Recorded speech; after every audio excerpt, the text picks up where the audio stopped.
আচ্ছা, তার মানে most system have a range of energy source, মানে প্রত্যেকটা জিনিসের মধ্যে অনেকগুলো এনার্জি সোর্স থাকে, তার মধ্যে যেগুলো হচ্ছে হ্যাজার্ডিয়াস, যেগুলো হচ্ছে একটা অ্যাক্সিডেন্ট প্রডিউস করার জন্য রেসপন্সিবল, ওই সোর্স গুলো হচ্ছে আমার হ্যাজার্ডিয়াস এনার্জি সোর্স। এই হ্যাজার্ডিয়াস এনার্জি সোর্সটা, মনে করেন এটা একটা হ্যাজার্ডিয়াস এনার্জি সোর্স, এই সোর্সটা অ্যাসেট, মানে অ্যাসেট বলতে আমি মানুষজন বুঝতে পারি, এনভায়রনমেন্ট বুঝতে পারি, আমার সহায় সম্পত্তি বুঝতে পারি। এই অ্যাসেটের কাছে যেন পৌঁছাইতে না পারে এই জন্য মাঝখানে একটা প্রতিবন্ধকতা বা একটা ব্যারিয়ার চিন্তা করা হয়। ব্যারিয়ারটা হচ্ছে ফিজিক্যালও হইতে পারে, আপনার অর্গানাইজেশনাল হইতে পারে, যে কোনো ধরনের ব্যারিয়ার হইতে পারে।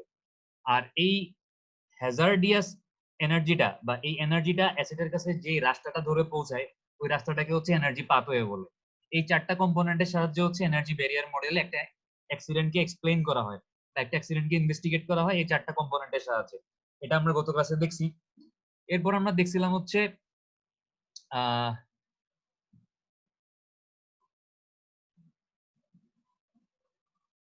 আমরা দেখছিলাম হ্যাডনস মডেল, আমরা হ্যাডনস ম্যাট্রিক্স বলে একটা জিনিস দেখছিলাম, যেখানে হচ্ছে রো বরাবর তিনটা কম্পোনেন্ট ছিল, হিউম্যান, ইকুইপমেন্ট আর এনভায়রনমেন্ট, আর কলাম বরাবর হেডন হচ্ছে পরবর্তীতে আরো তিনটা কম্পোনেন্ট দিছিল, pre injury, injury, post injury. তার মানে আপনি যখন এই হেডনস ম্যাট্রিক্স ইউজ করে আপনি যখন একটা অ্যাক্সিডেন্টকে এক্সপ্লেন করতে যাবেন, আপনাকে এরকম একটা ম্যাট্রিক্স তৈরি করতে হবে এবং দেখতে হবে যে ওই অ্যাক্সিডেন্টের মধ্যে এই কম্পোনেন্ট গুলার মধ্যে কি সবগুলো প্রেজেন্ট ছিল না কোনো একটা অ্যাবসেন্ট ছিল। যদি কোনো একটা অ্যাবসেন্ট থাকে তাহলে বুঝতে হবে যেই পরিমাণ ইনজুরি হয়েছে বা যেই পরিমাণ ফ্যাটালিটি হয়েছে বা যেই ক্ষয়ক্ষতি হয়েছে, ওই ক্ষয়ক্ষতিগুলোর কারণ হচ্ছে এখানে যেই কম্পোনেন্টটা অ্যাবসেন্ট, ওই কম্পোনেন্টটার জন্য হচ্ছে ক্ষয়ক্ষতিটা হয়েছে।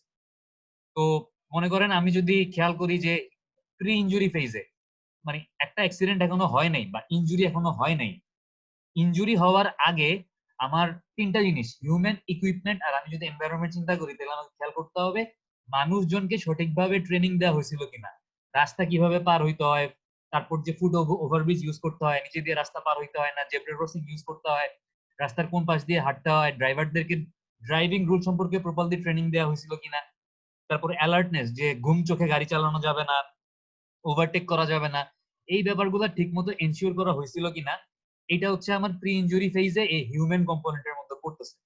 আচ্ছা, তারপর হচ্ছে প্রি ইনজুরি ফেজে ইকুইপমেন্টের মধ্যে কি আছে, মেইনটেনেন্স সিস্টেম, আমার যে ভেহিকেল গুলা আমি রাস্তাঘাটে চালাচ্ছি বা যে সিগন্যাল আমি রাস্তায় সিগন্যাল কন্ট্রোল করার জন্য যে ইকুইপমেন্ট গুলা ব্যবহার করতেছি, এগুলো প্রপারলি মেইনটেনেন্স হচ্ছে কিনা, এগুলো নষ্ট হয়ে গেছে কিনা, এগুলো ঠিক আছে কিনা, এই জিনিসগুলা চেক করা হচ্ছে আমার এই প্রি ইনজুরি ফেজে ইকুইপমেন্টের মধ্যে পড়তেছে। তারপর হচ্ছে এনভায়রনমেন্ট, আমার অ্যাক্সিডেন্ট হওয়ার আগে রাস্তার কোয়ালিটি কেমন ছিল, ওয়েদার কেমন ছিল, এই জিনিসগুলো হচ্ছে প্রি ইনজুরি ফেজে এনভায়রনমেন্টে আসতেছে। তারপর আমি একটা অ্যাক্সিডেন্ট যখন হইছে, মানে একটা অ্যাক্সিডেন্ট সংঘটিত হচ্ছে, ওই ইনজুরি ফেজে যদি চিন্তা করি, হিউম্যানের মধ্যে আসতেছে রিয়াকশন আর রোবাস্টনেস, মানে হচ্ছে মানুষ হঠাৎ করে সামনে কোনো একটা অনাকাঙ্ক্ষিত জিনিস চলে আসলে, আপনি গাড়ি চালাচ্ছেন, আপনার সামনে একটা মানুষ চলে আসছে, আপনি কি টাইম মতো ব্রেক করতে পারতেছেন নাকি টাইম মতো ব্রেক করতে পারতেছেন না, আপনি কিভাবে রিয়েক্ট করতেছেন, বা আপনার মেন্টাল স্টেবিলিটি কতটা স্ট্রং, আপনি কতটা রোবাস্ট, এই জিনিসগুলো হচ্ছে এই ইনজুরি ফেজে হিউম্যানের মধ্যে আসতেছে।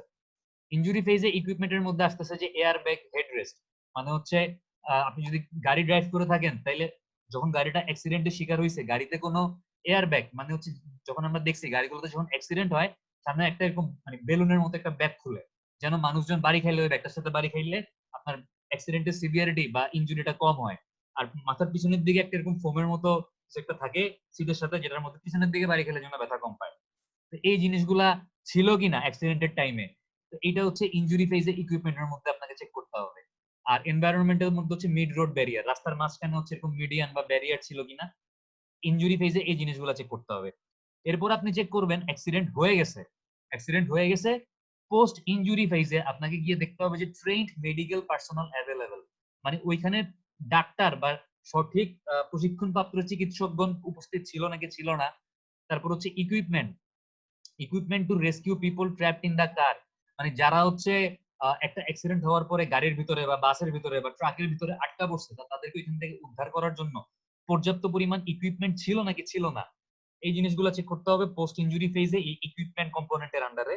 আর লাস্টে হচ্ছে এনভায়রনমেন্ট, যে আপনার মানে অ্যাক্সিডেন্ট হওয়ার পরে ওই অ্যাক্সিডেন্টের ঘটনাস্থল থেকে আমার একদম যে কাছাকাছি হসপিটালটা বা নিয়ারেস্ট যে হসপিটাল, ওই হসপিটালটার দূরত্বটা কতটুকু ছিল, ওটা কি অনেক কাছে ছিল নাকি অনেক দূরে ছিল নাকি মোটামুটি ছিল, এই জিনিসগুলো কনসিডার করে হচ্ছে হ্যাডন্স ম্যাট্রিক্স এর সাহায্যে আপনি একটা অ্যাক্সিডেন্টকে ইনভেস্টিগেট করতে পারবেন।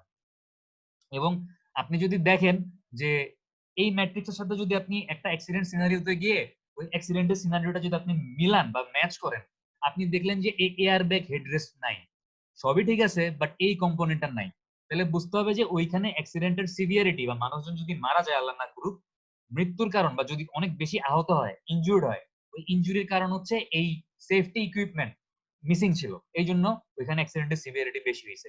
অথবা আপনি দেখলেন যে সবই ঠিক আছে কিন্তু ট্রেন্ড মেডিকেল পার্সোনাল ছিল না, মানে অ্যাক্সিডেন্ট হওয়ার পরে ঘটনাস্থলে কোনো ডাক্তার বা এরকম প্রশিক্ষণপ্রাপ্ত চিকিৎসক কিন্তু উপস্থিত ছিল না, মানে হসপিটালে নিতে নিতেই রোগীটা মারা গেছে। তো তার মানে ওখানে যদি একটা ট্রেইনড মেডিকেল পার্সোনাল থাকতো যে হচ্ছে রোগীটাকে একটা প্রাইমারি ট্রিটমেন্ট দিতে পারতো, তাহলে হচ্ছে হয়তো তার জীবনটা বাঁচানো যেত। তো এই জিনিসগুলো হচ্ছে আপনি যদি হ্যাডন্স ম্যাট্রিক্স ইউজ করেন একটা অ্যাক্সিডেন্ট ইনভেস্টিগেট করার জন্য, তাহলে এভাবে আপনি চেকলিস্ট তৈরি করে একটা ম্যাট্রিক্স তৈরি করে আপনি মিলাই দেখতে পারেন যে কোন জিনিসটা আছে কোন জিনিসটা নাই। ঠিক আছে, এরপর আমরা দেখছিলাম হচ্ছে স্টেপ, একটা অ্যাক্সিডেন্ট রিকনস্ট্রাকশন মডেল, মানে একটা অ্যাক্সিডেন্ট সিনারিও, একটা অ্যাক্সিডেন্ট হয়ে গেছে, আমি হচ্ছে ওইটা মানে গ্রাফিক্যালি বা আপনার ডায়াগ্রাম ওয়াইজ যদি বুঝতে চাই যে অ্যাক্সিডেন্টটা কিভাবে হয়েছে, কোন জিনিসটার পরে কোন জিনিসটা হয়েছে যদি বুঝতে চাই, তাহলে হচ্ছে আমাকে এই একটা স্টেপ বলে একটা ডায়াগ্রাম আছে, আমি যদি ওই ডায়াগ্রামটা ড্র করি তাহলে হচ্ছে আমি হয়তো বুঝতে পারবো যে অ্যাক্সিডেন্টটা কিভাবে হয়েছে, অথবা অ্যাক্সিডেন্ট সিনটা আমি আবার রিক্রিয়েট করতে পারবো। আমরা যদি দেখি ওটা কি ছিল, এই যে এটা হচ্ছে আমাদের স্টেপ ডায়াগ্রাম। স্টেপ ডায়াগ্রামে হচ্ছে ফার্স্টে একটা সিচুয়েশন নরমাল অবস্থায় আছে, ওই নরমাল অবস্থায় হচ্ছে কোনো একটা ডিফ্লেকশন হয়েছে বা নরমাল অবস্থায় কোনো একটা আনপ্ল্যান্ড বা আনডিজায়ারেবল ঘটনা হইলো স্টার্ট, মানে আমাদের ওই অ্যাক্সিডেন্ট সিনারিওটা বা অ্যাক্সিডেন্ট হওয়ার জন্য যেই নিয়ামক গুলা বা ক্যাটালিস্ট গুলা আছে ওইগুলা কাজ করা শুরু করলো বা ওইগুলা অ্যাক্টিভ হইলো। এরপর হচ্ছে অ্যাক্টর, মানে অ্যাক্টর মানে হচ্ছে এমন কোনো একটা জিনিস, এটা হইতে পারে মানুষ, হইতে পারে কোনো একটা টেকনিক্যাল ইস্যু, হইতে পারে কোনো একটা মেকানিক্যাল ইকুইপমেন্ট, এরকম যে কোনো কিছু একটা যেটা হচ্ছে আমার অ্যাক্সিডেন্ট হওয়ার জন্য যে ইভেন্ট গুলা দায়ী, এরকম একটা ইভেন্টকে সে উৎপন্ন করতেছে বা জেনারেট করতেছে। তো এরকম একটা মানে মনে করেন অ্যাক্টরের মধ্যে আমি একটা অ্যাক্টর চিন্তা করলাম হচ্ছে জেনারেটর, সে হচ্ছে একটা অ্যাক্টর। এই জেনারেটর থেকে আগুন লাগলো, তার মানে ফায়ার হচ্ছে একটা ইভেন্ট, ফায়ার থেকে মনে করেন মানুষজন দৌড়াদৌড়ি শুরু করলো, তাইলে আমি বলতে পারি যে মানুষজনের মধ্যে রেস্টলেসনেস কাজ করতেছে, এটাও একটা ইভেন্ট। মানে আমার এক একটা অ্যাক্টর হচ্ছে এক একটা ইভেন্ট জেনারেট করতেছে। ঠিক আছে, তো এক একটা অ্যাক্টরের এক একটা ইভেন্ট জেনারেট হইলো, ইভেন্ট গুলাকে হচ্ছে আমি রেক্টেঙ্গেল দিয়ে, মানে রেক্টেঙ্গেলের ভিতরে হচ্ছে ইভেন্ট গুলাকে লিখতে হবে, একটা ইভেন্টের সাথে আরেকটা ইভেন্টের যে রিলেশন এগুলো হচ্ছে অ্যারো দিয়ে দিতে হবে, এবং রিলেশন গুলো হবে কি ফ্লো চার্টের মতো লজিক্যালি। মানে এই এই আগুনের কারণে মনে করেন এখানে হচ্ছে আপনার কি লিখতে পারি, আমি লিখলাম হিট, মানে আগুনের কারণে হচ্ছে প্রচন্ড পরিমাণে তাপ উৎপন্ন হচ্ছে, তার মানে অবশ্যই হিটটা মানে কোত্থেকে আসছে, ওই আগুন, মানে ফায়ার ইভেন্টের জন্য হিট ইভেন্টটা ক্রিয়েট হয়েছে। তো হিটের কারণে এরপর মনে করেন আপনি লিখলেন যে আহ মানুষজন দৌড়াদৌড়ি শুরু করলো, রান, মানে মানুষজন দৌড়াদৌড়ি শুরু করছে, এটা আপনি জাস্ট বুঝাইলেন আরেকটা ইভেন্ট। তো এরপর হচ্ছে মানুষজন আপনার মনে করেন লাস্টের ইভেন্টটা হচ্ছে সিঙ্কিং, মানে হচ্ছে লঞ্চটা ডুবে গেছে। ঠিক আছে, তো এরকম আপনি প্রত্যেকটা ইভেন্টকে এক একটা রেক্টেঙ্গেল দিয়ে প্রকাশ করতে হবে, এবং প্রত্যেকটার সাথে প্রত্যেকটার লজিক্যাল রিলেশন থাকতে হবে, এবং এগুলো হচ্ছে অ্যারো দিয়ে বোঝানো হয়, মানে আমার এই ইভেন্টটার আগে এই ইভেন্টটা হয়েছে, এই ইভেন্টটার আগে এই ইভেন্টটা হয়েছে, এই ইভেন্টটার আগে এই ইভেন্টটা হয়েছে, মানে ফায়ার, ফায়ার থেকে হিট, হিট থেকে মানুষজন দৌড়াদৌড়ি শুরু করছে, দৌড়াদৌড়ি থেকে হচ্ছে আমার লঞ্চটা একদিকে কাত হয়ে ডুবে গেছে। এবং এই যে অ্যারোগুলো আমি ইউজ করছি, এই অ্যারোগুলোর মধ্যে একটা টাইম লাইন ইউজ করতে হয়, মানে প্রত্যেকটা ইভেন্ট কখন শুরু হয়েছে কখন শেষ হয়েছে, এই যে ফায়ার এই ইভেন্টটা কখন শুরু হয়েছে এবং কখন শেষ হয়েছে, এই যে হিট কখন হচ্ছে হিট প্রডিউস হওয়া শুরু হয়েছে এবং কখন হচ্ছে আপনার টেম্পারেচার আবার কমা শুরু করছে, কখন মানুষজন দৌড়াদৌড়ি শুরু করছিল, কখন তারা দৌড়াদৌড়ি থামাইছে, কখন লঞ্চটা ডুবা শুরু করছে এবং কখন একেবারে ফাইনালি ডুবে গেছে।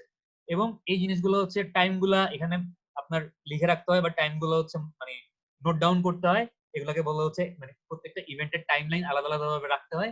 দেন লাস্টে গিয়ে ফাইনাল ইভেন্ট আপনার লঞ্চটা ডুবে গেছে এবং আলটিমেটলি মনে করেন যে 30 পিপল ডেথ, 20 পিপল ইনজুরি, এই জিনিসগুলো হচ্ছে আলটিমেটলি একটা ইভেন্ট শেষ হইলো এবং এটার ফাইনাল ফাইনাল কি বলবো ফাইনাল সিনারিও বা ফাইনাল সিচুয়েশন হচ্ছে গিয়া একটা মানে কি বলবো ফ্যাটালিটি অথবা একটা ইনজুরি, এটা হচ্ছে মানে একটা ইভেন্টের ফাইনাল সিচুয়েশন।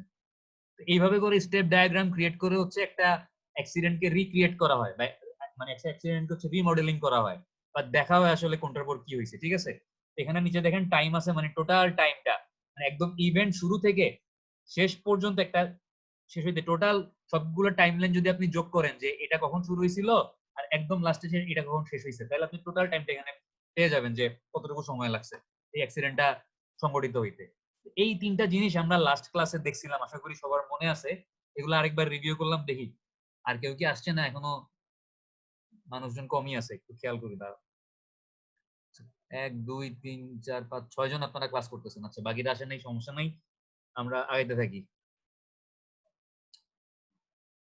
আজকে আমরা হচ্ছে আরো 3টা মডেল দেখবো, টোটাল আমাদের এই 6টা মডেলের উপরই আপনাদের মানে সিলেবাস শেষ করতেছি। আর 3টা মডেল হচ্ছে আমরা দেখি।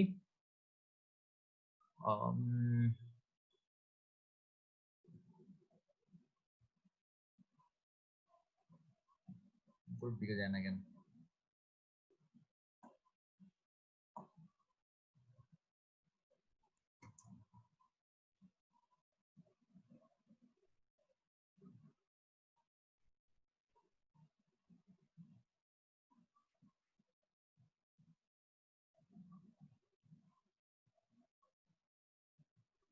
আমরা দেখবো হচ্ছে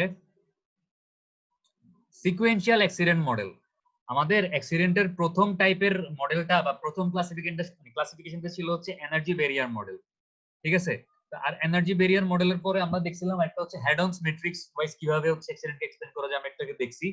আমাদের সেকেন্ড ক্যাটাগরিটা হচ্ছে সিকোয়েন্সিয়াল অ্যাক্সিডেন্ট মডেল, মানে এই মডেলগুলোতে অ্যাক্সিডেন্ট গুলাকে চিন্তা করা হচ্ছে অনেকগুলো ইভেন্টের একটা সিকোয়েন্স হিসেবে, যে আমার 1 2 3 4 5, মনে করেন 5 নাম্বার ইভেন্টটা হবে হচ্ছে 4 নাম্বারের কারণে, 4 নাম্বারটা হচ্ছে হবে 3 নাম্বারের কারণে, 3 নাম্বারটা হচ্ছে হবে 2 নাম্বারের কারণে, 2 নাম্বারটা হচ্ছে 1 নাম্বারের কারণে হবে, মানে একটার পর একটা সিকোয়েন্সিয়ালি হবে এবং একটা পার্টিকুলার অর্ডার ফলো করে হবে। একের পর 2 হবে, 2 এর পর 3 হবে, একের পর লাফ দিয়ে 3 হইতে পারবে না। ঠিক আছে, তো একটা সিকোয়েন্স ওয়াইজ ইভেন্ট গুলা হয়, এই জন্য হচ্ছে আপনার এই মডেলটাকে বলা হচ্ছে সিকোয়েন্সিয়াল অ্যাক্সিডেন্ট মডেল, বা এই মডেল অনুযায়ী একটা অ্যাক্সিডেন্টকে হচ্ছে সিকোয়েন্সিয়ালি ব্যাখ্যা করার চেষ্টা করা হয়।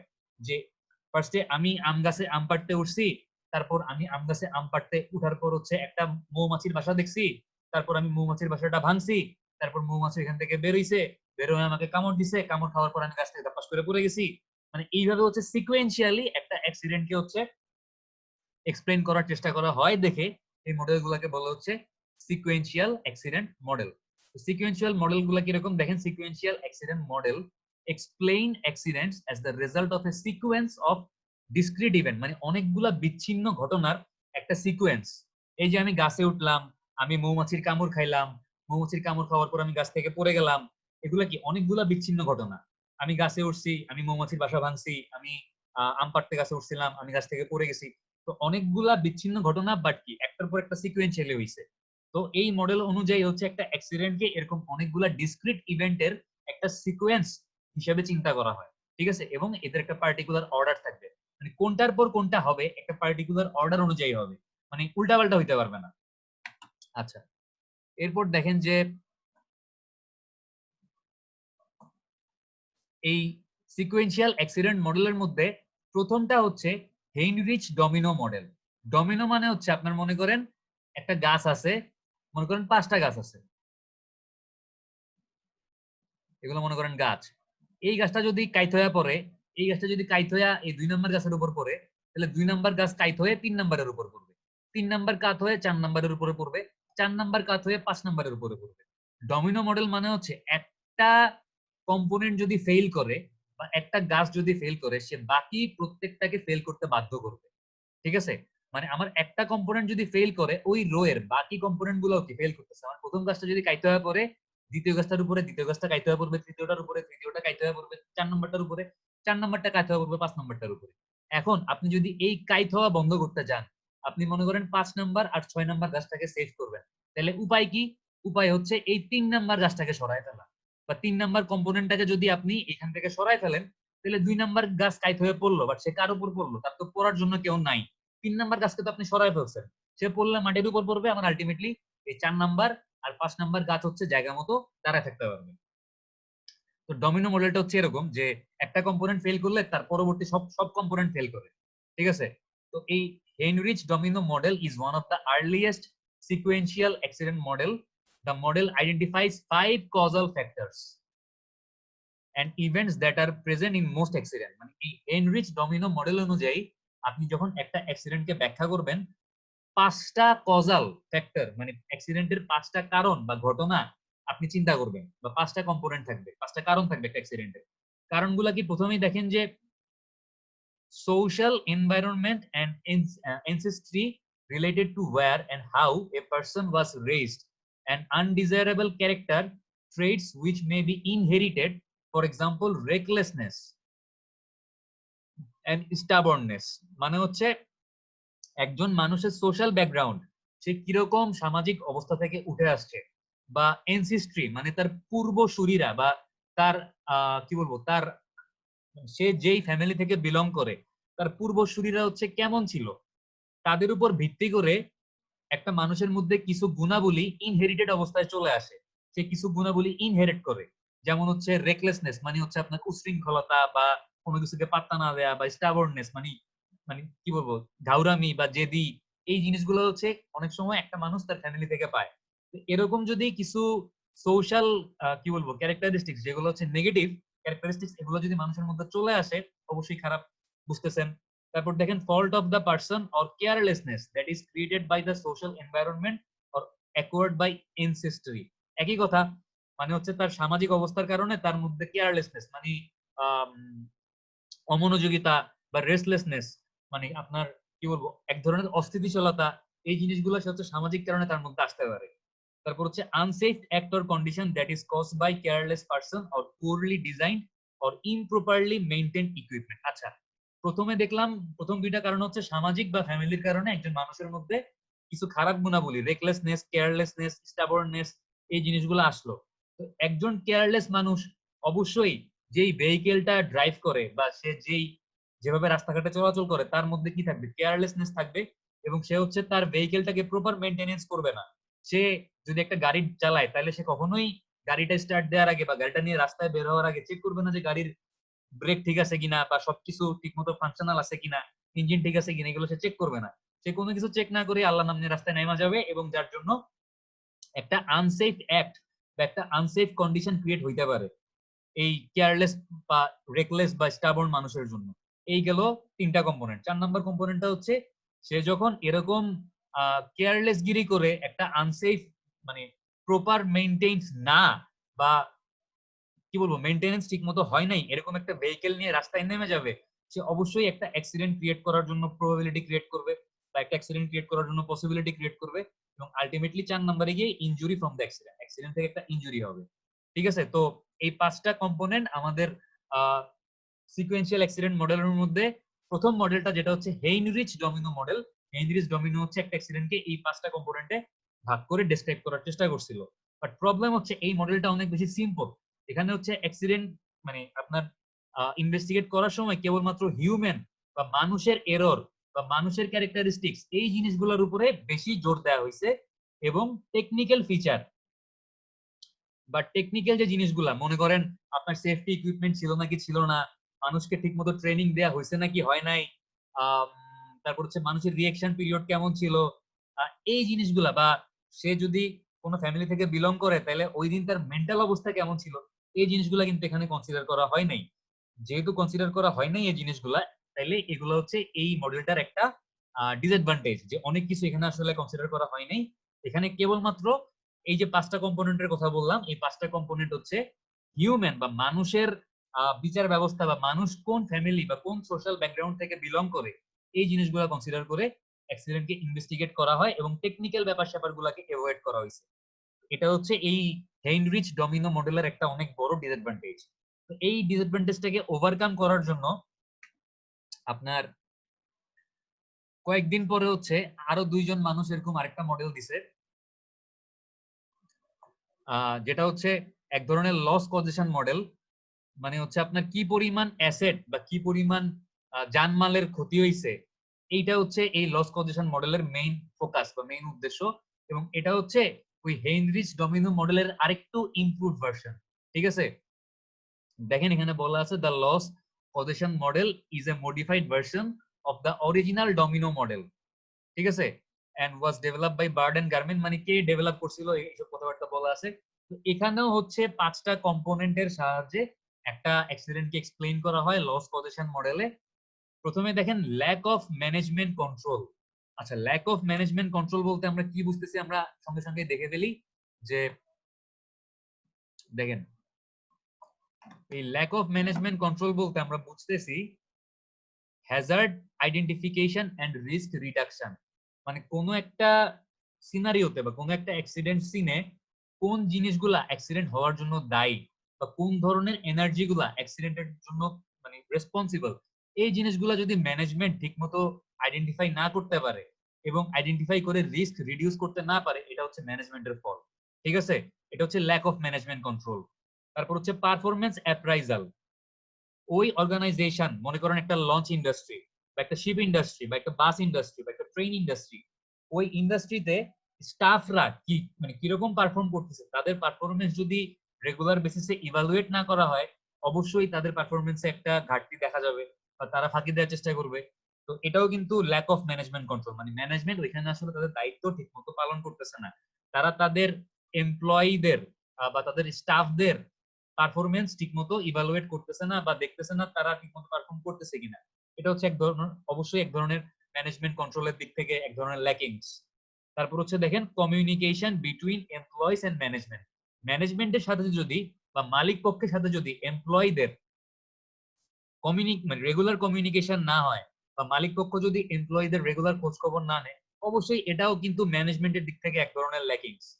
এই যে আমরা এশিয়া এয়ারকন বা হচ্ছে আপনার রয়্যাল এই বাসগুলোতে করে কুমিল্লা থেকে ঢাকায় যাই, বাসগুলোতে একজন সুপারভাইজার থাকে। আমাদের কোনো প্রবলেম হইলে, মনে করেন কারো হচ্ছে বমি আসতেছে, চিল্লাই কি বলে যে পলিথিন দেন, বা মনে করেন ইমার্জেন্সি কারো হচ্ছে আপনার সাপোজ শরীর খারাপ লাগতেছে, সে হচ্ছে সুপারভাইজারকে মানে ডাকে, অথবা মনে করেন বাসের মধ্যে কোনো অডর বা ব্যাড স্মেল আপনি পাচ্ছেন, আপনি তখন কি করেন, সুপারভাইজারকে ডাইকা বলেন এয়ার ফ্রেশনার ইউজ করার জন্য। তো যে কোনো একটা ইমার্জেন্সি সিচুয়েশন বা একটা অ্যাক্সিডেন্ট সিচুয়েশন কন্ট্রোল করার ক্ষেত্রে একজন সুপারভাইজার বা একজন কেবিন ক্রিউ বা এয়ার হোস্টেস, যদি প্লেনের ক্ষেত্রে হয়, এদের কিন্তু অনেক বেশি একটা রেসপন্সিবিলিটি থাকে। এরা যদি প্রপারলি ট্রেইনড হয়, এদের যদি পারফরমেন্স রেগুলার বেসিসে ইভালুয়েট করা হয় এবং যদি এদেরকে রেগুলার বেসিসে ট্রেনিং দেওয়া হয় ইমার্জেন্সি সিচুয়েশন কিভাবে ট্যাকেল দিতে হবে, এবং এদের সাথে যদি ম্যানেজমেন্ট রেগুলার বেসিসে কমিউনিকেট করে, তাইলে কিন্তু যাত্রীদের সেবার মানও বাড়বে, প্লাস হচ্ছে কি একটা ইমার্জেন্সি সিচুয়েশন বা একটা অ্যাক্সিডেন্ট সিচুয়েশন হ্যান্ডেল করার ক্যাপাবিলিটিও তাদের বাড়বে। ঠিক আছে, তো ম্যানেজমেন্ট কন্ট্রোলের মধ্যে যদি ল্যাকিংস থাকে তাহলে আসলে এই জিনিসগুলো তাদের মধ্যে আসবে না, বা ওই স্টাফরা বা ক্রুরা বা এয়ার হোস্টেসরা কিন্তু একটা ইমার্জেন্সি সিচুয়েশন অতটা ভালো মতো ট্যাকেল দিতে পারবে না। ঠিক আছে, তো এই জিনিসগুলো হচ্ছে ল্যাক অফ ম্যানেজমেন্ট কন্ট্রোল থেকে আসতেছে। আচ্ছা, এরপর আমরা দেখি আমাদের এই লস কজেশন মডেলের প্রথম কম্পোনেন্টটা তাইলে হইলো কি, lack of management control. Second কম্পোনেন্টটা হচ্ছে ফিজিক্যাল প্লাস মেন্টাল সিচুয়েশন বা স্টেট, এই ধরনের কিছু একটা বোঝায়। আমরা একটু পরে যাই। আমাদের সেকেন্ড কম্পোনেন্টটা হচ্ছে বেসিক কজ। মানে এই যে ল্যাক অফ ম্যানেজমেন্ট কন্ট্রোল, এটা কিন্তু একটা অ্যাক্সিডেন্ট ক্রিয়েট করার জন্য সরাসরি দায়ী না। মানে মনে করেন একটা জায়গায় আগুন লাগলো বা একটা লঞ্চ মনে করেন ডুবে গেছে, ঠিক আছে, একটা লঞ্চ ডুবে গেল, লঞ্চ সিঙ্কিং।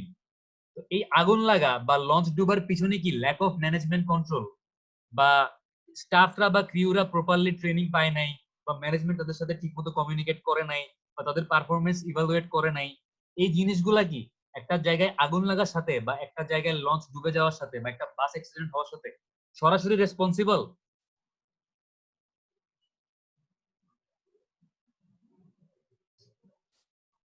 সরাসরি রেসপন্সিবল না স্যার। কখনোই না। তার মানে এগুলা কিন্তু মানে মেইন কজ না, বা একটা অ্যাক্সিডেন্ট ক্রিয়েট হওয়ার জন্য ইমিডিয়েট কজ না। এগুলো হচ্ছে কিরকম কজ আমরা একটু পরে বলতেছি, ঠিক আছে। আচ্ছা, এরপর দেখেন বাট এই যে ল্যাক অফ ম্যানেজমেন্ট কন্ট্রোল, এটা কিন্তু একটা কজ, এটা একটা কজ, কিন্তু এটা কি, এটা মেইন কজ না। ঠিক আছে, আচ্ছা এরপর দেখেন যে basic cause, personal factor or job factor. আপনার ল্যাক অফ ম্যানেজমেন্ট কন্ট্রোলের পরে যে কম্পোনেন্টটা একটা অ্যাক্সিডেন্টকে ইভালুয়েট করার জন্য বা ইনভেস্টিগেট করার জন্য চিন্তা করতে হবে যে পার্সোনাল ফ্যাক্টর বা জব ফ্যাক্টর। মানে একটা ড্রাইভারের কারণে অ্যাক্সিডেন্ট হয়েছে মনে করেন, ওই ড্রাইভারের ওই দিনকার মেন্টাল সিচুয়েশন কেমন ছিল, সে কি স্ট্রেসড অবস্থায় ছিল, সে কি টায়ার্ড ছিল, তার কি বাসায় কোনো ঝামেলা হয়েছিল, এই জিনিসগুলো চিন্তা করতে হবে। আমরা দেখি যে পার্সোনাল ফ্যাক্টর এবং জব ফ্যাক্টর বলতে আসলে আমরা কি বুঝি। দেখেন, পার্সোনাল ফ্যাক্টর গুলোর মধ্যে আছে হচ্ছে ফিজিক্যাল ক্যাপাসিটি স্ট্রেস, মানে সে কতটা শারীরিক ভাবে কি সে টায়ার্ড ছিল নাকি সে এনার্জেটিক ছিল, এটা চিন্তা করতে হবে। মেন্টাল ক্যাপাসিটি বা স্ট্রেস, তার মানসিক অবস্থা কিরকম ছিল। নলেজ, তার হচ্ছে আপনার রাস্তায় চলার জন্য যে রিকোয়ার্ড নলেজ দরকার, কোন লেন দিয়ে গাড়ি চালাইতে হবে, কখন গাড়ি থামাইতে হবে, ওভারটেক করতে হইলে কি চিন্তা করতে হবে বা কোন জিনিসগুলো খেয়াল রাখতে হবে, রাস্তায় গাড়ি চালানোর সময় হাইয়েস্ট স্পিড কতটুকু মেনটেন করতে হবে, সামনে স্পিড ব্রেকার থাকলে কি করতে হবে, এই জিনিসগুলো হচ্ছে তার ড্রাইভিং নলেজের মধ্যে পড়তেছে। তার প্রপার নলেজ ছিল নাকি ছিল না চিন্তা করতে হবে ড্রাইভারের ক্ষেত্রে। প্লাস স্কিল, তার ড্রাইভিং স্কিল কেমন, সে কয় বছর ধরে গাড়ি চালায়, সে কি মাত্র আজকেই ফার্স্ট গাড়ি চালাইতেছিল, নাকি তার গাড়ি চালানোর বয়স 1 মাস নাকি 10-12 বছর নাকি 20 বছর, তার গাড়ি চালানোর দক্ষতা বা এক্সপেরিয়েন্স কিরকম এটাও চিন্তা করতে হবে। প্লাস হচ্ছে মোটিভেশন, তার গাড়ি চালানোর প্রতি আগ্রহ বা তার আসলে মোটিভেশনটা কিরকম। যদি মালিক পক্ষ তাকে প্রপার ওয়েজ বা ঠিকমতো বেতন দেয়, তাহলে তার অবশ্যই মোটিভেশন হাই থাকবে, সেজন্য যাত্রীদেরকে সেফলি গন্তব্যস্থলে পৌঁছাইতে পারে। আর যদি অথরিটির সাথে তার কোনো গ্যাঞ্জাম থাকে যে ঠিকমতো বেতন দেয় না, 5 মাস 6 মাস পর পর বেতন দেয়, তাহলে অবশ্যই তার মোটিভেশন লেভেলটা অনেক লো থাকবে, সে যাত্রীদের কথা চিন্তা করবে না, সে অনেক রেকলেসলি কেয়ারলেসলি গাড়ি চালাবে, স্বাভাবিক, যেটা হচ্ছে রিস্ক ক্রিয়েট করবে বা অ্যাক্সিডেন্ট হওয়ার জন্য অনেক ক্ষেত্রেই দায়ী হবে। আচ্ছা, এগুলো গেল হচ্ছে পার্সোনাল ফ্যাক্টর। এরপর হচ্ছে জব ফ্যাক্টর, ঠিক আছে। মানে যেই অর্গানাইজেশনটা, মনে করেন একটা একটা বাসের কোম্পানি, ঠিক আছে, একটা বাসের কোম্পানি, ওই বাসের কোম্পানি মানে ওই অর্গানাইজেশনের আপনার সুপারভিশন কিরকম হয়, ইঞ্জিনিয়ারিং কিরকম, মানে ইঞ্জিনিয়ারিং অবস্থা কিরকম, বা যদি একটা বাস কোম্পানি বলি তাহলে হচ্ছে মালিক পক্ষ কতটা ঠিকমতো সুপারভাইজ করতেছে, তারপর টেকনিশিয়ানরা বাসগুলা ঠিকমতো মেইনটেনেন্স করতেছে নাকি করতেছে না, পারচেসিং, আপনি কি ভালো কোয়ালিটির বাস কিনতেছেন নাকি কম টাকা দিয়ে খারাপ কোয়ালিটির লো কোয়ালিটির বাস, সেকেন্ড হ্যান্ড বাস কিনতেছেন, বাসগুলো প্রপারলি মেইনটেনেন্স হচ্ছে কিনা, টুলস এন্ড ইকুইপমেন্ট, আপনার ওই বাসের মধ্যে যদি কোনো একটা অ্যাক্সিডেন্ট হয় তাহলে যাত্রীদেরকে উদ্ধার করার জন্য প্রপার টুলস এবং ইকুইপমেন্ট আছে নাকি নাই, ওয়ার্ক স্ট্যান্ডার্ড, মানে হচ্ছে কতটুকু সেফটি মেনটেন করে ওইখানে কাজ করা হচ্ছে, তারপর হচ্ছে quality reliability of tools and equipment, মানে যে টুলস এন্ড ইকুইপমেন্ট গুলো আছে এগুলা কি খুব লো কোয়ালিটির চাইনিজ ইকুইপমেন্ট নাকি ভালো কোয়ালিটির রিলায়েবল ইকুইপমেন্ট, এই জিনিসগুলো হচ্ছে আমার বেসিক কজ, এবং বেসিক কজ গুলা কি পার্সোনাল এবং জব ফ্যাক্টর, এই ফ্যাক্টর গুলোর মধ্যে কনসিডার করতে হবে। এই গেল আমাদের লস কজেশন মডেলের দুইটা কম্পোনেন্ট। আমাদের লস কজেশন মডেলের 3 নাম্বার কম্পোনেন্টটা হচ্ছে ইমিডিয়েট কজ। ইমিডিয়েট কজটা হচ্ছে এরকম একটা কজ যেটা হচ্ছে একটা অ্যাক্সিডেন্টকে মানে ঘটানোর জন্য বা অ্যাক্সিডেন্ট হওয়ার জন্য মানে ইমিডিয়েটলি রেসপন্সিবল, মানে যে জিনিসটা হওয়ার সঙ্গে সঙ্গে অ্যাক্সিডেন্টটা হয়েছে, ঠিক আছে।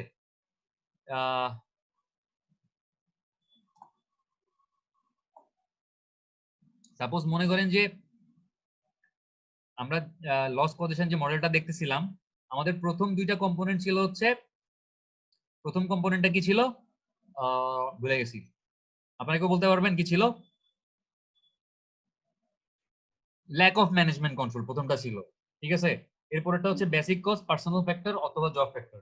3 নাম্বারটা হচ্ছে ইমিডিয়েট কস্ট, মানে হচ্ছে substandard act and condition, মানে যদি মানসম্মত কাজের পরিবেশ বা মানসম্মত বা স্ট্যান্ডার্ড এনভায়রনমেন্ট না হয় বা অবস্থা না থাকে, তাইলে এটা হচ্ছে ইমিডিয়েট কস্ট। সাপোজ আপনার একটা সিলিন্ডার বাস্ট হইলো, ঠিক আছে, একটা সিলিন্ডার বাস্ট হইলো, সিলিন্ডারটা বাস্ট হওয়ার পরে আগুন লাগলো, তাহলে এই যে সিলিন্ডারটা বার্স্ট হইলো, এই সিলিন্ডারটা বার্স্ট হওয়া কি আগুন লাগার জন্য ইমিডিয়েট কজ না, কারণ সিলিন্ডারটা বার্স্ট হওয়ার সঙ্গে সঙ্গেই তো আগুনটা লাগছে, এবং অবশ্যই ওইখানে মানে সিলিন্ডারটা যে জায়গায় ছিল ওইখানে সেফটি স্ট্যান্ডার্ড মেনটেন করে কাজ করা হয় নাই বলেই সিলিন্ডারটা বার্স্ট হইছে, বা মেনটেনেন্স প্রপারলি হয় নাই বলেই বার্স্ট হইছে।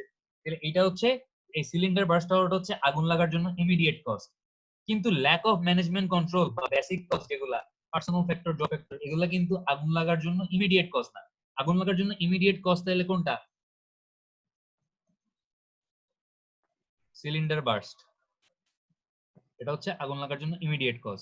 আচ্ছা, এবার ইনসিডেন্ট, ঠিক আছে, contact with energy substance and or people, এবার হচ্ছে আগুন লাগছে, এবার এই আগুনের সংস্পর্শে হচ্ছে মানে আগুন হচ্ছে মানুষজনের ক্ষতি করলো, মানুষজন মানে আল্লাহ মাফ করুক পোড়াইলো, কিছু সহায় সম্পত্তি পুড়লো, মানে মানুষও আগুনে দগ্ধ হইলো, এটা হচ্ছে আমার ইনসিডেন্টটা বা অ্যাক্সিডেন্ট ঘটনাটা, যেটা হচ্ছে হইলো আসলে, বা যেটা মানে কি বলবো, এটাই হচ্ছে আমার আসলে মেইন জিনিস, ইনসিডেন্ট বা ঘটনা, যেটা হচ্ছে এতগুলা এই উপরের তিনটা জিনিসের কারণে হইলো।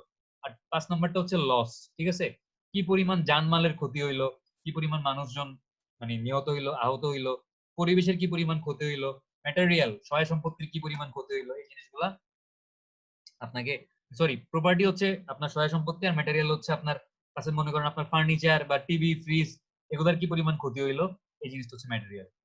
ঠিক আছে, তার মানে হচ্ছে এই লস কজেশন মডেলে এই 5টা কম্পোনেন্ট অনুযায়ী একটা অ্যাক্সিডেন্টকে এক্সপ্লেইন করার চেষ্টা করা হয়, এবং সবচাইতে লাস্টে দেখা যায়, মানে দেখা হয় যে কি পরিমাণ পিপল বা কি পরিমাণ প্রপার্টি বা এনভায়রনমেন্টের কি পরিমাণ ক্ষতি, অথবা ম্যাটেরিয়ালের কি পরিমাণ লস বা ক্ষতি হয়েছে। ঠিক আছে, তো লস পজিশন মডেলে আমরা ইমিডিয়েট কজ, ইনসিডেন্ট আর লস, এই তিনটা পয়েন্ট আরেকটু বিস্তারিত দেখি। উপরের দুইটা পয়েন্ট, এই যে ল্যাক অফ ম্যানেজমেন্ট কন্ট্রোল আর বেসিক কজ, এগুলো আমরা দেখছি। আমাদের ইমিডিয়েট কজ হচ্ছে, দেখেন এখানে কি বলা আছে, immediate cause are acts and condition that may be related to inadequate barrier, মানে হচ্ছে আপনার ওই এনার্জিটাকে হিউম্যান বা অ্যাসেট বা রিসোর্সের কাছে পৌঁছাইতে পর্যাপ্ত পরিমাণ ব্যারিয়ার, বাধা ছিল না, ইনক্লুডিং পার্সোনাল প্রোটেক্টিভ ইকুইপমেন্ট। যদি একজন বাইক চালায়, তাহলে বাইকারের যে হেলমেট, ওইটা কি একটা অ্যাক্সিডেন্ট হওয়ার জন্য বা মাথায় ইনজুরি হওয়ার জন্য ব্যারিয়ার না? বা যদি কেউ লঞ্চে ট্রাভেল করে, লঞ্চের যে সেফটি ইকুইপমেন্ট গুলো আছে, লাইফ জ্যাকেট, বয়া, আগুন নিভানোর জন্য ফায়ার এক্সটিংগুইশার, এই জিনিসগুলো কি, এই জিনিসগুলো কিন্তু ব্যারিয়ার, মানে একটা অ্যাক্সিডেন্টকে হচ্ছে অ্যাসেটের কাছে পৌঁছাইতে সে বাধা দিবে। তো যদি আহ মানে ইমিডিয়েট কজ আপনি চেক করতে যান, তাহলে আপনি যদি দেখেন যে আপনার সেফটি ইকুইপমেন্ট পর্যাপ্ত পরিমাণে ছিল না, তাহলে এটা ইনঅ্যাডিকুয়েট ব্যারিয়ারের মধ্যে পড়তেছে। তারপর হচ্ছে ইনএডুকেট অ্যালার্ম বা ওয়ার্নিং সিস্টেম, মানে একটা ইমার্জেন্সি সিচুয়েশন ক্রিয়েট হওয়ার পরে যাত্রীদেরকে আপনার ইনফর্ম করার জন্য যদি পর্যাপ্ত পরিমাণ অ্যালার্ম বা ওয়ার্নিং সিস্টেম না থাকে, এটাও কিন্তু একটা ইমিডিয়েট কজ। কারণ মনে করেন একটা লঞ্চ ঢুকতেছে বা একটা লঞ্চে আগুন লাগছে, আপনি যদি ইমিডিয়েটলি একটা এরকম মাইক দিয়ে ঘোষণা দিতেন যে লঞ্চে আগুন লাগছে, আপনারা সবাই সাবধান হন, তাহলে কিন্তু যে যাত্রীগুলো লঞ্চের মধ্যে ঘুমাচ্ছিল, তারা কিন্তু টাইম মতো উঠে কেবিন থেকে বের হয়ে নিজেদের লাইফটা সেভ করলেও করতে পারতো আল্লাহর রহমতে। কিন্তু আপনি যদি ইমার্জেন্সি মানে এরকম আপনার কোনো ওয়ার্নিং সিস্টেম না থাকে, বা যদি কোনো অ্যালার্ম না বাজে, বা তাদেরকে যদি সতর্ক করা না হয় টাইম মতো, তাহলে কিন্তু দেখা যাবে যে মানুষজন ঘুমাবে। আপনি যদি তাদেরকে গিয়ে রুমে রুমে ডাইকা ডাইকা তুলতে যান, আপনি সবাইকে হয়তো টাইম মতো তুলতে পারবেন না। সেই ক্ষেত্রে আল্লাহ মাফ করুক, দেখা যাবে যে কিছু মানুষ টাইম মতো ঘুম থেকে উঠবে না, টাইম মতো রুম থেকে বেরোবে না, তাদের কেবিনের মধ্যে আগুন পৌঁছায় গেলে তারা হয়তো কোন একটা দুর্ঘটনার শিকার হইতে পারে। ঠিক আছে, পুয়ার হাউসকিপিং, এই হাউসকিপিং না বলে আপনি এখানে পুয়ার ক্রিউ বলতে পারতেন, বা পুয়ার স্টাফও বলতে পারতেন। মানে আপনার যদি আহ মানে ওইখানে যে ক্রিউ গুলো আছে বা যে স্টাফ গুলো আছে, তারা যদি মানুষজনদেরকে সেফটি এনশিওর করতে না পারে, সাপোজ লঞ্চে মানে লঞ্চটা ডুবে যাচ্ছে বা লঞ্চে আগুন লাগছে, এই লঞ্চের আগুন নিভানোর দায়িত্ব কার?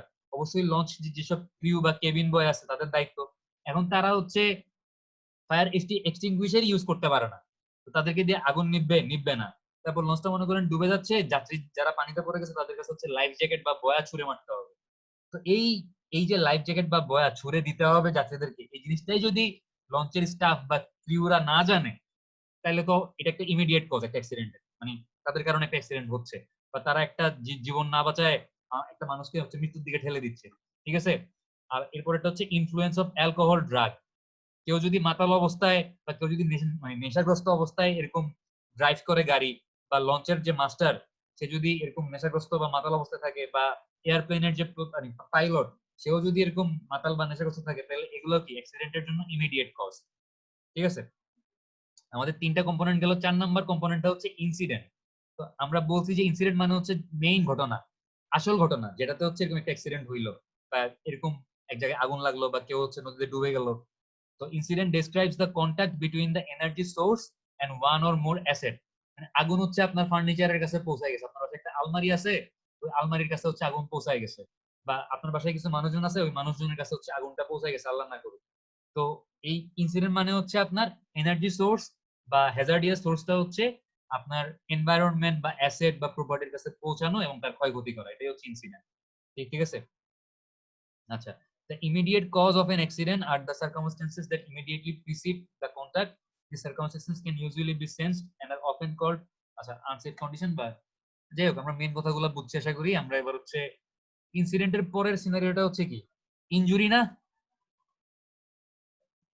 কি পরিমাণ ক্ষয়ক্ষতি হয়েছে বা কি পরিমাণ মানুষ মারা গেছে বা কি পরিমাণ, দেখেন এখানে লস বলছে, মানে আমাদের এই সিকোয়েন্সিয়াল মডেলের প্রথম মডেলটা জানি কে দিছিল, হেনরিক ডমিনো বলে একজন দিছিল না?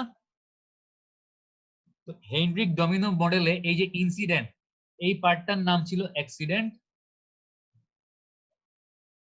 আর এই যে লস, এই পার্টটার নাম ছিল হচ্ছে আপনার ইনজুরি। তো যেহেতু আমরা এখন একটা লস কজেশন মডেল দেখতেছি যেটা হচ্ছে ডমিনো মডেলের আরো আপগ্রেড ভার্সন, এখানে হচ্ছে জিনিসটাকে ইনসিডেন্ট না বলে একদম প্রিসাইসলি হচ্ছে অ্যাক্সিডেন্ট বলা হয়েছে, মানে হচ্ছে একটা অ্যাক্সিডেন্ট সিনারিও।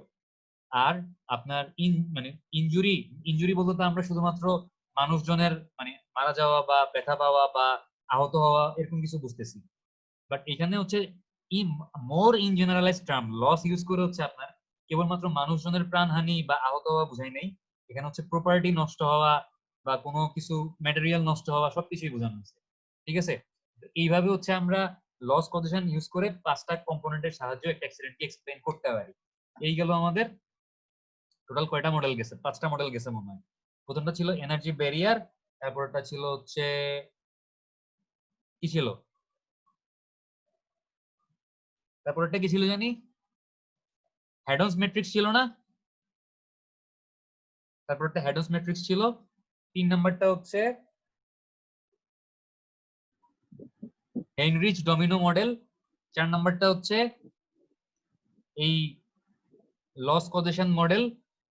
আর 5 নাম্বারটা কি, 5 নাম্বারটা হচ্ছে আমাদের আরেকটা মডেল যেটা আমরা এখন দেখব। আমাদের 5 নাম্বার মডেলটা হচ্ছে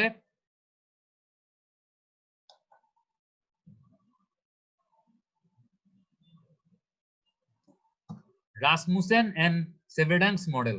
রাসমুসেন এন্ড সেভেডাং তারা একটা অ্যাক্সিডেন্টকে হচ্ছে লিনিয়ার সিকোয়েন্স, মানে হচ্ছে একটা সাথে আরেকটা এরকম রৈখিক সম্পর্ক থাকবে, ওই যে সিকোয়েন্সিয়াল মডেলের মতো, এটার পরে এটা হবে, এটার পরে এটা হবে, একটার পর একটা সিকোয়েন্সিয়ালি হইতে থাকবে। তো রাসমুসেন এন্ড সেভেডাং হচ্ছে আপনার একটা অ্যাক্সিডেন্টকে এরকম অনেকগুলো ঘটনার অ্যাজ এ সিকোয়েন্স হিসেবেই দেখাইছে। আম, তো তারা যেটা বলছে দেখেন, রাসমুসেন আর সেভেডাং অনুযায়ী একটা অ্যাক্সিডেন্টের এরকম মেইন 4টা বা 5টা কম্পোনেন্ট থাকবে। আচ্ছা, মনে আছে আমরা লস কজেশন মডেল দেখার সময় আমাদের প্রথম কম্পোনেন্টটা কি ছিল? প্রথম কম্পোনেন্টটা ছিল ল্যাক অফ ম্যানেজমেন্ট কন্ট্রোল না? জি স্যার। আর সেকেন্ড কম্পোনেন্টটা কি ছিল?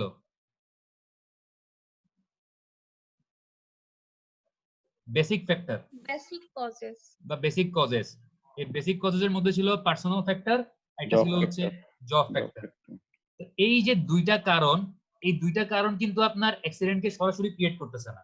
আমার ইমিডিয়েট কজটা, এরপরে 3 নাম্বার যে মানে পয়েন্টটা ইমিডিয়েট কজ, ওইটা হচ্ছে একটা অ্যাক্সিডেন্টকে ডিরেক্ট ক্রিয়েট করতেছে। বাট এই দুইটা কজ কিন্তু অ্যাক্সিডেন্টকে ক্রিয়েট করতেছে না, বাট সামহাউ একটা অ্যাক্সিডেন্ট হওয়ার জন্য রেসপন্সিবল। এই ল্যাক অফ মেইনটেনেন্স কন্ট্রোল বা ল্যাক অফ ম্যানেজারিয়াল কন্ট্রোল আর বেসিক কজ, এই দুইটাকে আসলে বলা হচ্ছে রুট কজ। এটা হচ্ছে একটা অ্যাক্সিডেন্টের রুট বা গোড়া আসলে। ঠিক আছে, একটা গাছের রুট কি, তার শিকড়। তার মানে এগুলো হচ্ছে একটা অ্যাক্সিডেন্ট আসলে শিকড়, উৎপত্তি হচ্ছে এগুলা, বাট এগুলা ইমিডিয়েট রিজন না, ইমিডিয়েট কজ বা ইমিডিয়েট রিজন হচ্ছে আলাদা। তো আপনার এই রাসমুসেনের মডেল অনুযায়ী রাসমুসেন একটা অ্যাক্সিডেন্টকে এরকম 4টা বা 5টা ভাগে ভাগ করছে। প্রথমটা হচ্ছে root cause. According to the terminology used in this book, মানে এই রুট কজ এই টার্মটা দিয়ে আমরা বুঝি যে this present sorry represent a Hazard or threat or a combination of several Hazard or threat, মানে হচ্ছে অনেকগুলা হ্যাজার্ডের কম্বিনেশন অথবা ইন্ডিভিজুয়ালি যে কোনো একটা হ্যাজার্ড, ভূমিকম্প, জলোচ্ছ্বাস, বজ্রপাত, আম, আপনার তারপর হচ্ছে বুশ ফায়ার, মানে অস্ট্রেলিয়াতে এরকম আমরা দেখি যে কয়েকদিন আগে বুশ ফায়ার হয়েছিল, এরকম অনেক প্রাণী মারা গেছে জঙ্গলের মধ্যে। এগুলো হচ্ছে রুট কজ একটা অ্যাক্সিডেন্টের, মানে অ্যাক্সিডেন্টটা যেখান থেকে উৎপত্তি হচ্ছে। ঠিক আছে, তারপর দেখেন actions to prevent accidents of similar type আর to eliminate or reduce this hazard and threat. তার মানে হচ্ছে আপনার কোন একটা অ্যাক্সিডেন্ট প্রিভেন্ট করতে হইলে আমাকে যেটা করতে হবে, এই রুট কজ গুলাকে এলিমিনেট মানে একদম সরাই ফেলতে হবে, বা এই রুট কজ গুলাকে রিডিউস করা মানে কমানোর চেষ্টা করতে হবে। ঠিক আছে, এরপর দেখেন যে causal sequence, proactive barrier are installed in most system of prevent hazard event. For a hazardous event to occur, the causal sequence must have found to a loophole. আচ্ছা, দেখেন আমরা এনার্জি ব্যারিয়ার মডেলে দেখছি যে একটা এনার্জি আমাদের এই অ্যাসেটের কাছে পৌঁছাইতে হইলে একটা কি লাগে, এনার্জি পাথওয়ে লাগে, এবং সে যেন পৌঁছাইতে না পারে তাহলে মাঝখানে একটা কি দেয়া হয়, একটা ব্যারিয়ার দেওয়া হয় না? তো বলছিলাম এই ব্যারিয়ারটা হইতে পারে physical barrier, mechanical barrier, mental barrier, organisational barrier, যে কোনো কিছু হইতে পারে। এখন এই যে কজাল সিকোয়েন্স মানে একটা অ্যাক্সিডেন্ট হওয়ার জন্য যে কারণগুলো দায়ী, এই কারণগুলোর যদি এই এনার্জি সোর্স থেকে বা এর রুট কজ মানে রুট সোর্স থেকে যদি আপনার অ্যাসেটের কাছে পৌঁছাইতে হয়, তাহলে অবশ্যই ব্যারিয়ারের মধ্যে একটা লুপ হোল মানে কোনো একটা ফ্ল বা কোনো একটা মিস্টেক থাকতে হবে ব্যারিয়ারের মধ্যে, যেই হোলটা বা যেই গর্তটা বা যেই ফাঁকিবাজিটা ইউজ করে আমার রুট কজ গুলা হচ্ছে এই অ্যাসেটের কাছে পৌঁছা যাবে এবং একটা অ্যাক্সিডেন্ট ঘটায় ফেলবে। অথবা এরকম হইতে পারে যে ব্যারিয়ারটা এতটাই দুর্বল যে হচ্ছে আপনার একটা অ্যাক্সিডেন্ট হওয়ার পিছনে যে এনার্জি বা যে রুট কজ গুলা ছিল সে যেহেতু অতিরিক্ত পরিমাণে দুর্বল, সে হচ্ছে ওই রুট কজ গুলাকে উইথস্ট্যান্ড করতে পারে নাই, মানে বাধা দিতে পারে নাই। ঠিক আছে, এই কথাগুলোই হচ্ছে এই কজাল সিকোয়েন্সের মধ্যে বলা আছে। স্যার এটা আবার বলুন তো স্যার একটু। আর আচ্ছা আরেকবার বলতাম। স্যার দুই নাম্বারটা 2 নাম্বারটা হচ্ছে কি কজাল সিকোয়েন্স। কজাল জি সিকোয়েন্স স্যার। জিনিসটাকে আমি আরেকবার বলি, দেখেন আপনার রুট কজ হচ্ছে জি স্যার। সাইক্লোন, আর্থকোয়েক, এগুলো হচ্ছে একটা অ্যাক্সিডেন্টের রুট কজ। ঠিক আছে, জি স্যার। এখন এই রুট কজ গুলা হচ্ছে আপনার, মনে করেন এই সাইক্লোন বা আর্থকোয়েক হইলে আমার ক্ষতি হবে কার? আর্থকোয়েক হইলে কার ক্ষতি হবে? আমাদের। একটা বিল্ডিং এর ক্ষতি হবে। জি স্যার। এখন এটা তো একটা অ্যাসেট বা প্রপার্টি, বিল্ডিংটা একটা মানে আপনি যদি একটা বিল্ডিং এর মালিক হন তাহলে এটা আপনার জন্য একটা অ্যাসেট না? এটা আপনার জন্য একটা অ্যাসেট না? জি তো স্যার। এই আর্থকোয়েকের যে এনার্জিটা এটা যেন আমার বিল্ডিং এর কাছে পৌঁছাইতে না পারে, ওই জন্য অবশ্যই মাঝখানে কি থাকা লাগবে? ব্যারিয়ার। একটা ব্যারিয়ার থাকা লাগবে। এখন আমাকে বলেন একটা বিল্ডিং এর জন্য ব্যারিয়ার কি? Proper reinforcement.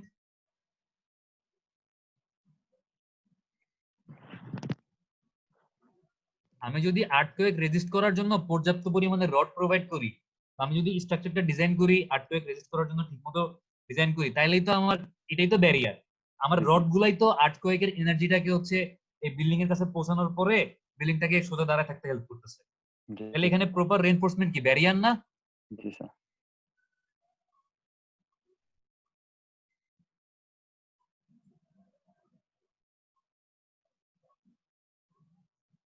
এটা হচ্ছে অ্যাসেট। আচ্ছা, এখন মনে করেন এই যে কজাল সিকোয়েন্স গুলা মানে একটার পর একটা ইভেন্ট হচ্ছে ঘটবে এবং আলটিমেটলি আমি একটা অ্যাক্সিডেন্ট ফেস করব। এই কজাল সিকোয়েন্স গুলার যদি আমার এই রুট কজ থেকে যদি এই অ্যাসেটের কাছে পৌঁছাইতে হয়, তাহলে অবশ্যই যে ব্যারিয়ারটা আছে ব্যারিয়ারটার মধ্যে একটা কি থাকা লাগবে? লুপ হোল বা ফ্ল। ফ্ল মানে কি, মানে হচ্ছে কোন একটা ত্রুটি থাকা লাগবে। হুম। আর আপনি মনে করেন রড ইউজ করছেন, আপনার রড যে পরিমাণ থাকার দরকার ছিল আপনি ওই পরিমাণ দেননি, আপনি জি আর্টকোয়েক রেজিস্ট করার জন্য যে পরিমাণ রড দরকার ছিল তার থেকে কম দিছেন, তাহলে জি এইটা কি, স্যার। এটা একটা কল আপনার করবে। ব্যারিয়ারের মধ্যে লুপ হোল বা উইকনেস বা ফ্ল না? জি স্যার। যেই ফ্লটা হচ্ছে আপনার কজাল সিকোয়েন্স গুলাকে এই রুট কজ থেকে হচ্ছে এই অ্যাসেটের কাছে নিয়ে আসবে, সে ঠিকমতো তখন আর ব্যারিয়ার হিসেবে কাজ করবে না। বোঝা গেছে? জি স্যার। আচ্ছা, এরপর দেখেন আমরা কজাল সিকোয়েন্স দেখলাম। আমরা কইছিলাম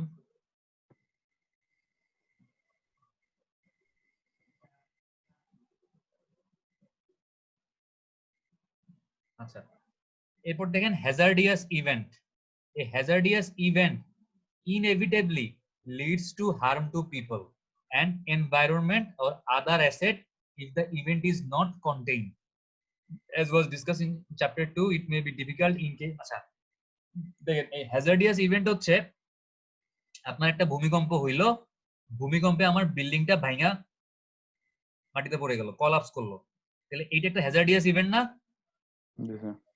আবার ভূমিকম্প হওয়ার টাইমে মানুষজন সিঁড়ি দিয়ে হুড়াহুড়ি করে নামা শুরু করলো, এবং ওইখানে একজনের পায়ের নিচে আরেকজন মানে কি বলবো পদ, ওটা কি বলে পায়ের নিচে চাপা খাইলো। ঠিক আছে, তাহলে এটাও কি আরেকটা হ্যাজার্ডিয়াস ইভেন্ট না? আবার মনে করেন কিছু মানুষ ভয় পেয়ে ছাদে উঠছে এবং তারা নামতে পারে না টাইম মতো, বিল্ডিংটা কলাপস করতেছে, ওই মুহূর্তে তারা এরকম মনে করেন এক ছাদ থেকে আরেক ছাদে লাফ দেওয়ার ট্রাই করছে, এটাও কিন্তু একটা হ্যাজার্ডিয়াস ইভেন্ট। ঠিক আছে, তাহলে এখন আসলে আপনি একটা অ্যাক্সিডেন্ট ঘটার সময় কোন ইভেন্টটা, এই যে বিল্ডিং কলাপস করছে, এই যে মানুষ দৌড়াদৌড়ি করার সময় হচ্ছে পায়ের নিচে পড়ছে, মানুষ নিজের জীবন বাঁচানোর জন্য এক ছাদ থেকে আরেক ছাদে লাফ দিছে, কোনটাকে আসলে আপনি হ্যাজার্ডিয়াস ইভেন্ট হিসেবে আইডেন্টিফাই করবেন, এটা বোঝা একটু কঠিন। এখানে আসলে সবগুলাই মনে হচ্ছে হ্যাজার্ডিয়াস ইভেন্ট, বাট আলটিমেটলি কোনটা আসলে মেইন হ্যাজার্ডিয়াস ইভেন্ট এটা বোঝাটা একটু কঠিন। ঠিক আছে, এরপর দেখেন event sequence. as for the causal sequence most well designed system have, আচ্ছা ইভেন্ট সিকোয়েন্স হচ্ছে কোন ঘটনার পরে কোনটা হইছে। ফার্স্টে বিল্ডিং কলাপস করলো, তারপর মানুষজন প্যানিক হয়ে দৌড়াদৌড়ি শুরু করলো, তারপর একজনের পায়ের নিচে আরেকজন পরে মারা গেল, এগুলো হচ্ছে একটা ইভেন্টের পর আরেকটা ইভেন্ট। তার মানে আপনাকে এই লাস্টের মডেল, এই রাসমুসেন এবং সেভেডাং এর মডেল অনুযায়ী আপনার 4 নাম্বার কম্পোনেন্টটা হচ্ছে ইভেন্ট সিকোয়েন্স, কোন ইভেন্টের পরে কোন ইভেন্টটা হইছে। প্রথমটা ছিল রুট কজ, তারপরটা ছিল কজাল সিকোয়েন্স, তারপর হচ্ছে হ্যাজার্ডিয়াস ইভেন্ট, তারপরটা হচ্ছে আপনার ইভেন্ট সিকোয়েন্স। তো ইভেন্ট সিকোয়েন্সের মধ্যে আপনি যদি এই কলাপসের পরে মানে মানুষজন পায়ে নিচে চাপা খাইছে, এখানে একটা ব্যারিয়ার দিয়ে দিতে পারতেন। ব্যারিয়ারটা কি? ব্যারিয়ারটা হইতে পারতো আপনার অ্যালার্টনেস, আপনি মানুষজনকে সচেতন করছেন যে ভূমিকম্প হইলে বাসা থেকে তাড়াতাড়ি দৌড়ে বাইরে হওয়ার দরকার নাই, বাসার মধ্যে যদি কোনো চেয়ার টেবিল থাকে বা খাট থাকে তাহলে ওইটা নিচে আশ্রয় নাও। এই ট্রেনিংটা হচ্ছে আসলে ব্যারিয়ার, যে ব্যারিয়ারটা হচ্ছে মানুষজনকে এরকম দৌড়াদৌড়ি করে পায়ে নিচে পড়তে বাধা দিচ্ছিল। ঠিক আছে, তো আমরা বুঝলাম যে ইভেন্ট সিকোয়েন্স গুলোর মধ্যে যদি আমি একটা ব্যারিয়ার ঢুকাই দিতে পারি তাহলে হচ্ছে আমার হয়তো ইভেন্ট গুলা সিকোয়েন্সিয়ালি হবে না এবং আলটিমেটলি একটা অ্যাক্সিডেন্টকে প্রিভেন্ট করা সম্ভব হবে। তখন আমাদের লাস্ট কম্পোনেন্টটা কি? আমাদের একদম লাস্ট কম্পোনেন্টটা হচ্ছে person and asset. This are the asset that are harm during an accident. মানে হচ্ছে একটা অ্যাক্সিডেন্ট হওয়ার পরে যেই মানুষ বা যেই সহায় সম্পত্তিগুলোর ক্ষতি হইলো এগুলোই হচ্ছে পার্সোনাল অ্যাসেটের মধ্যে পড়তেছে। তাইলে আমরা যদি আরেকবার চিন্তা করি যে আমাদের এই লাস্টের মডেলটা, এই রাসমুসেন্স এবং আর জানি কি নাম ছিল, সেভেডাং, এই দুইজনের কথা অনুযায়ী যদি একটা অ্যাক্সিডেন্টকে আপনি এক্সপ্লেইন করতে যান তাহলে আপনাকে প্রথমেই একটা অ্যাক্সিডেন্টের রুট কজ আইডেন্টিফাই করতে হবে। তারপর আপনাকে বুঝতে হবে যে কজাল সিকোয়েন্স মানে হচ্ছে কোন জিনিসটার পরে কোন জিনিসটা হইছে। তারপর আপনাকে বোঝার চেষ্টা করতে হবে হচ্ছে ইভেন্ট সিকোয়েন্স, কোন ইভেন্টের পরে কোন ইভেন্টটা হইছে। তারপর আপনাকে বুঝতে হবে হচ্ছে, সরি মাঝখানে 2 নাম্বার 3 নাম্বার, 3 নাম্বার ছিল হ্যাজার্ডিয়াস ইভেন্ট, এটা 4 নাম্বার ছিল। মানে হচ্ছে এই এনার্জি সোর্স বা হ্যাজার্ডিয়াস ইভেন্ট কোনটা আসলে, এখানে বিল্ডিং কলাপস হওয়া, মানুষজন দৌড়াদৌড়ি করে পায়ের নিচে পড়া, একসাথে থেকে আরেকসাথে লাফ দিতে গিয়ে পড়ে যাওয়া, কোনটা আসলে হ্যাজার্ডিয়াস ইভেন্ট এটা আপনাকে আইডেন্টিফাই করতে হবে। তারপর ইভেন্ট সিকোয়েন্স, কোন ইভেন্টের পরে কোন ইভেন্ট হয়েছে তার একটা সিকোয়েন্স দ্বারা করাইতে হবে। লাস্টেরটা হচ্ছে একদম লাস্টে গিয়ে কারা কারা ক্ষতিগ্রস্ত হইলো, এটা হচ্ছে 5 নাম্বার। কি পরিমাণ পার্সন বা কি পরিমাণ অ্যাসেট ক্ষতিগ্রস্ত হইলো এটা আপনাকে 5 নাম্বারে গিয়ে চিন্তা করতে হবে। এই হচ্ছে আমাদের রাসমুসেন আর সেভেডাং এর মডেল। আর আমাদের এই গেল 5 নাম্বার মডেল। আর 6 নাম্বারটা হচ্ছে স্টেপ, যেটা আমরা গত ক্লাসে দেখছি। স্টেপ হচ্ছে কি একটা অ্যাক্সিডেন্ট রিকনস্ট্রাকশন মডেল বা একটা অ্যাক্সিডেন্ট রিসিনারিও মডেল, এটা আমরা দেখছি লাস্ট ক্লাসে। এই হচ্ছে আপনাদের সিলেবাস। আমরা হচ্ছে 5 রকমের অ্যাক্সিডেন্ট মডেল দেখলাম। কি কি দেখলাম? এনার্জি, ব্যারিয়ার, তারপর হচ্ছে হেড-অনস ম্যাট্রিক্স দেখলাম আমরা,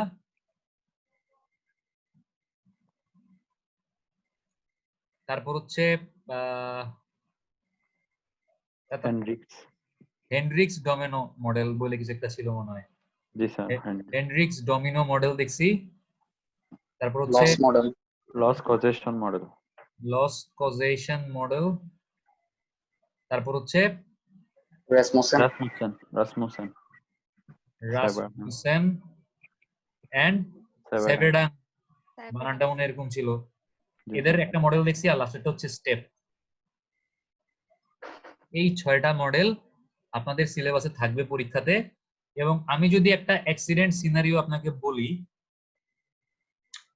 যে আম, একটা লঞ্চে হচ্ছে আপনার একটা লঞ্চ এরকম নদী দিয়ে যাইতেছিল, তো লঞ্চটা হচ্ছে আপনার হঠাৎ করে লঞ্চে আগুন লাগছে।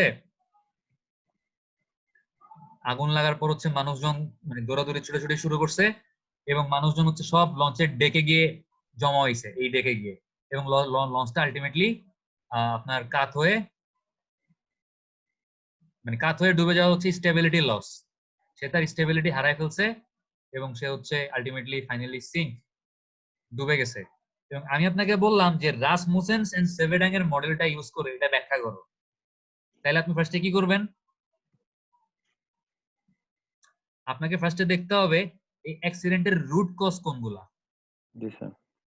আমি এখানে লিখি, প্রথমে আপনি দেখবেন যে রুট কজ, উৎপত্তি। তো রুট কজ বলতে আমরা কি দেখছি অলরেডি?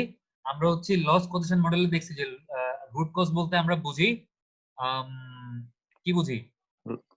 ম্যানেজমেন্টের ল্যাক অফ ম্যানেজমেন্ট, মানে ম্যানেজমেন্টের দিক থেকে কোনো ল্যাকিং ছিল কিনা, আর বেসিক কস্ট, আর হচ্ছে বেসিক কজ মানে পার্সোনাল কোনো প্রবলেম ছিল কিনা, বা আপনার মানে জব ফ্যাক্টর, ওই যেখানে জব করে ওইখানে কোনো প্রবলেম ছিল কিনা। তার মানে আপনি দেখবেন যে ওইখানে কোনো ঘাপলা ছিল কিনা। আপনি হচ্ছে ওই লঞ্চ কোম্পানিতে গিয়ে লঞ্চ কোম্পানিটা কিভাবে চলতেছে, লঞ্চের মালিককে, লঞ্চের মালিক তার লঞ্চে চালায় যে মাস্টার, তারপর যে লঞ্চের যে কেবিন বয়রা আছে তারা ঠিক মতো ট্রেনিং পাইছে কিনা একটা ইমার্জেন্সি সিচুয়েশন হ্যান্ডেল করতে হইলে, তারা কি অতিরিক্ত ডিউটি করতেছে কিনা, ড্রাইভার কি পর্যাপ্ত পরিমাণ রেস্ট পাচ্ছে কিনা, এই জিনিসগুলো আপনি রুট কজের মধ্যে আইডেন্টিফাই করার চেষ্টা করবেন একটা অ্যাক্সিডেন্ট ইনভেস্টিগেট করতে গেলে। সেকেন্ড কি ছিল? Causal sequence. Causal sequence. আপনি এটা বোঝার চেষ্টা করবেন যে কোন ঘটনার পরে বা কোন কারণটা আসলে কোন কারণটাকে লিড করছে। মানে মনে করেন মালিকের অবহেলা, মালিকের অবহেলা হচ্ছে লিড করছে স্টাফদের রেকলেসনেস, মানে স্টাফরা হচ্ছে খুব মানে খামখেয়ালি, ঠিক আছে। স্টাফদের রেকলেসনেস হচ্ছে আপনার মনে করেন লিড করলো কি লিড করলো? যাত্রীরা অসচেতন। কারণ স্টাফরা যদি ট্রেনিং পাইতো ঠিক মতো তাহলে তারা প্যাসেঞ্জারদেরকে ঠিক মতো ইনফরমেশন দিতে পারতো যে কোন ইমার্জেন্সি সিচুয়েশনে কি করতে হবে, কিভাবে হচ্ছে লাইফ জ্যাকেট ইউজ করতে হবে, কিভাবে বয়া ইউজ করতে হবে, পানিতে যদি হঠাৎ করে লাফ দেওয়া লাগে তাইলে কেমনে বাঁচতে হবে, বা লাইফ জ্যাকেটটা কোন জায়গায় আছে, বা ইমার্জেন্সি এক্সিট ডোর, আগুন লাগলে দরজা দিয়ে দৌড় দিয়ে বাইরে হবে, ওই ডোরটার লোকেশন কোন জায়গায়। এই জিনিসগুলো যদি স্টাফরা রেকলেস হয় তারা কখনোই যাত্রীদেরকে ঠিক মতো বলবে না। বা যদি একটা ইমার্জেন্সি সিচুয়েশন লঞ্চের মধ্যে আগুন লাগে তাহলে কখনোই কিন্তু স্টাফরা তাদের নিজেদের জীবন বাজি রেখে তাড়াতাড়ি করে সব যাত্রীদেরকে সচেতন করার চেষ্টা করবে না, ঠিক আছে। তাহলে যাত্রীরা অসচেতন, এটা একটা কারণ। মাঝখানে মনে করেন আরেকটা কারণ ঢুকতে পারে যে অ্যালার্ম সিস্টেম, লঞ্চের প্রপার অ্যালার্ম সিস্টেম নাই, অ্যালার্ম বাজে নাই, যাত্রীরা টাইম মতো সচেতন হইতে পারে নাই। আলটিমেটলি তাহলে কি হইলো, মানে কেবিনের মধ্যে আগুন লাগছে, কেবিন ফায়ার, এবং আলটিমেটলি হচ্ছে আপনার মনে করেন ডেথ, মানে মানুষজন মারা গেল। মানে ডেথ তো কজ না, ডেথ তো হচ্ছে ইভেন্ট, কেবিন ফায়ারটাও কজ না, এটাও একটা ইভেন্ট। বাট এই যে মালিকের অবহেলা, স্টাফদের রেকলেসনেস, অ্যালার্ম সিস্টেম নাই, যাত্রীরা কেয়ারফুল হইতে পারে নাই, এগুলো হচ্ছে কজ একটা অ্যাক্সিডেন্টের। তার মানে কজাল সিকোয়েন্স, কোনটার পর কোনটা হইছে। এরপর আপনি কি করবেন? হ্যাজার্ডিয়াস কম্পোনেন্ট বা হ্যাজার্ডিয়াস ইভেন্ট। এই যে আপনার আগুন লাগছে, এই আগুন লাগাটা কি হ্যাজার্ডিয়াস ইভেন্ট, নাকি মানুষজন দৌড়াদৌড়ি করে হচ্ছে আমার এই ডেকের মধ্যে এসে ভিড় করছে, ডেকে ভিড় করছে, এই ডেকে ভিড় করাটা হ্যাজার্ডিয়াস ইভেন্ট, মানে কোনটা আসলে হ্যাজার্ডিয়াস ইভেন্ট, মানে কোনটা আসলে আমার অ্যাক্সিডেন্টটা হওয়ার জন্য মূলত দায়ী ছিল, এই জিনিসটা আপনাকে আইডেন্টিফাই করতে হবে। এরপর হচ্ছে কি ইভেন্ট সিকোয়েন্স। আপনার ফার্স্টে আগুন লাগলো, তারপর মানুষজন দৌড়াদৌড়ি শুরু করলো, তারপর একটা জায়গায় ভিড় করলো, তারপর হচ্ছে লঞ্চটা ডুবে গেল, মানে কোন ইভেন্টের পরে কোন ইভেন্টটা হয়েছে সিকোয়েন্সিয়ালি আপনাকে ব্যাখ্যা করার চেষ্টা করতে হবে। আর একদম লাস্টে কি করবেন আপনি? অ্যাসেট, মানে কি পরিমাণ ক্ষয়ক্ষতি হয়েছে, 5 নম্বর স্টেপে গিয়ে ওইটা বোঝার চেষ্টা করবেন। তার মানে আমি যদি আপনাকে একটা অ্যাক্সিডেন্ট সিনারিও বলে দিই যে একটা অ্যাক্সিডেন্ট এভাবে হইছে, এতগুলো মানুষ মারা গেছে এই কারণে অ্যাক্সিডেন্ট গুলো হইছে, বা মানে আমি আপনাকে কারণগুলো বললাম না, আমি আপনাকে টোটাল একটা অর্গানাইজেশনের বা টোটাল একটা লঞ্চ কোম্পানির বা একটা বাস কোম্পানির বা একটা রেলওয়ে মানে বাংলাদেশ রেলওয়ের অবস্থা বলে দিলাম এবং বললাম যে লাস্টে গিয়ে যে এভাবে এভাবে করে জিনিসগুলো হয়েছে। আমি আপনাকে বললাম যে স্টেপ ইউজ করে ওই অ্যাক্সিডেন্টটা ইনভেস্টিগেট করো, বা রাসমুসেন আর সেভেডাং এর মডেল ইউজ করে অ্যাক্সিডেন্টটাকে ইনভেস্টিগেট করো, বা লস কজেশন মডেল ইউজ করে ইনভেস্টিগেট করো, বা হেনরিক ডমিনো ইউজ করে ইনভেস্টিগেট করো, বা হ্যাডন্স মেট্রিক ইউজ করে ইনভেস্টিগেট করো, বা এনার্জি ব্যারিয়ার ইনভেস্টমেন্ট ইউজ করে ইনভেস্টিগেট করো। আমি আপনাকে যেটা বলে দিব ওইটা ইউজ করে ইনভেস্টিগেট করে একটা স্ট্রাকচার দাঁড়া করে দিতে পারবেন না পুরো একটা অ্যাক্সিডেন্টের? জি স্যার। পারবেন? জি স্যার, ইনশাআল্লাহ। ইনশাআল্লাহ আশা করি পারবেন। আচ্ছা, আমাদের তাইলে মোটামুটি সিলেবাস এখানেই খতম। আমরা জাস্ট একটু সামারি করি আমরা কি কি পড়ছি এবং আমাদের মানে কোন কোন জিনিসগুলা আবার আপনারা দেখবেন। আশা করি আপনাদের সবার মনে আছে আমরা এই ট্রান্সপোর্টেশন ইঞ্জিনিয়ারিং 3 কোর্সের আমাদের প্রথম টপিকটা ছিল হচ্ছে রোড নেটওয়ার্ক।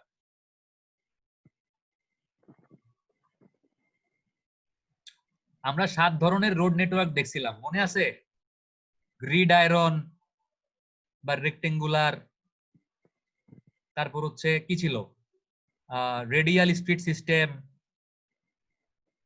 গ্রিড আয়রন বা রেক্টেঙ্গুলার কম্বাইন্ড উইথ ডায়াগোনাল,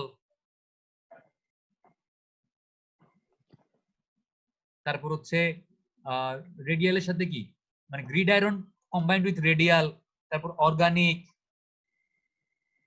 তারপর ইরেগুলার মিডিভেল, এরকম অনেকগুলা স্ট্রিট সিস্টেম আমরা দেখছিলাম না? তাহলে ওইটা হচ্ছে আমাদের প্রথম টপিক, ঠিক আছে? এরপর হচ্ছে আমরা সেকেন্ড টপিকে দেখছিলাম হচ্ছে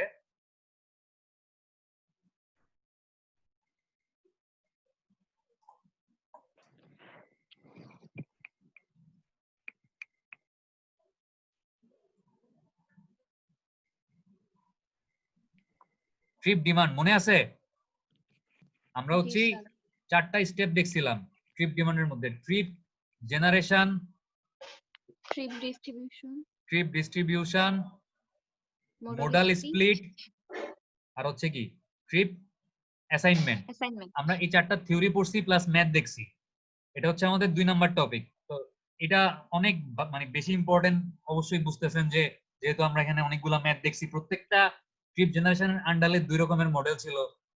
কি কি ছিল? রিগ্রেশন ছিল, আরেকটা জিনিস কি ছিল? গ্রোথ ফ্যাক্টর ছিল। তারপর ট্রিপ ডিস্ট্রিবিউশনের মধ্যে কি ছিল? গ্রোথ ফ্যাক্টর ছিল আর গ্র্যাভিটি ছিল, মনে আছে? মোডাল স্পিডের মধ্যে কি ছিল? বাইনারি লজিক ছিল আর মাল্টিনোমিয়াল লজিক ছিল। আর ট্রিপ অ্যাসাইনমেন্টের মধ্যে কি ছিল? আমি ভুলে গেছি, আপনাদের কারো মনে আছে কি ছিল?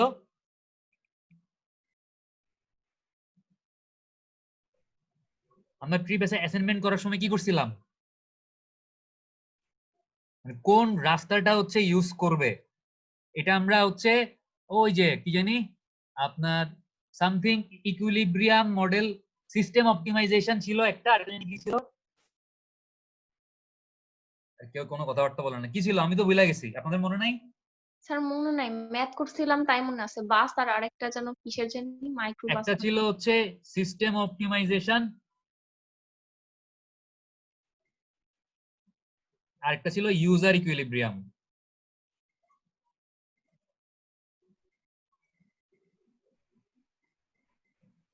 এই দুইটা ছিল আমাদের এই ট্রিপ অ্যাসাইনমেন্টের মধ্যে। তাহলে এই ট্রিপ ডিমান্ড মডেলের 4টা জিনিস খুব ভালো মতো পড়তে হবে। এরপর হচ্ছে আমাদের আমরা 3 নাম্বার টপিকে দেখছিলাম হচ্ছে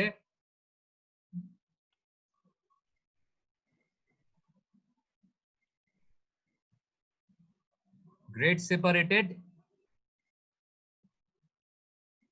ইন্টারচেঞ্জ। ওই যে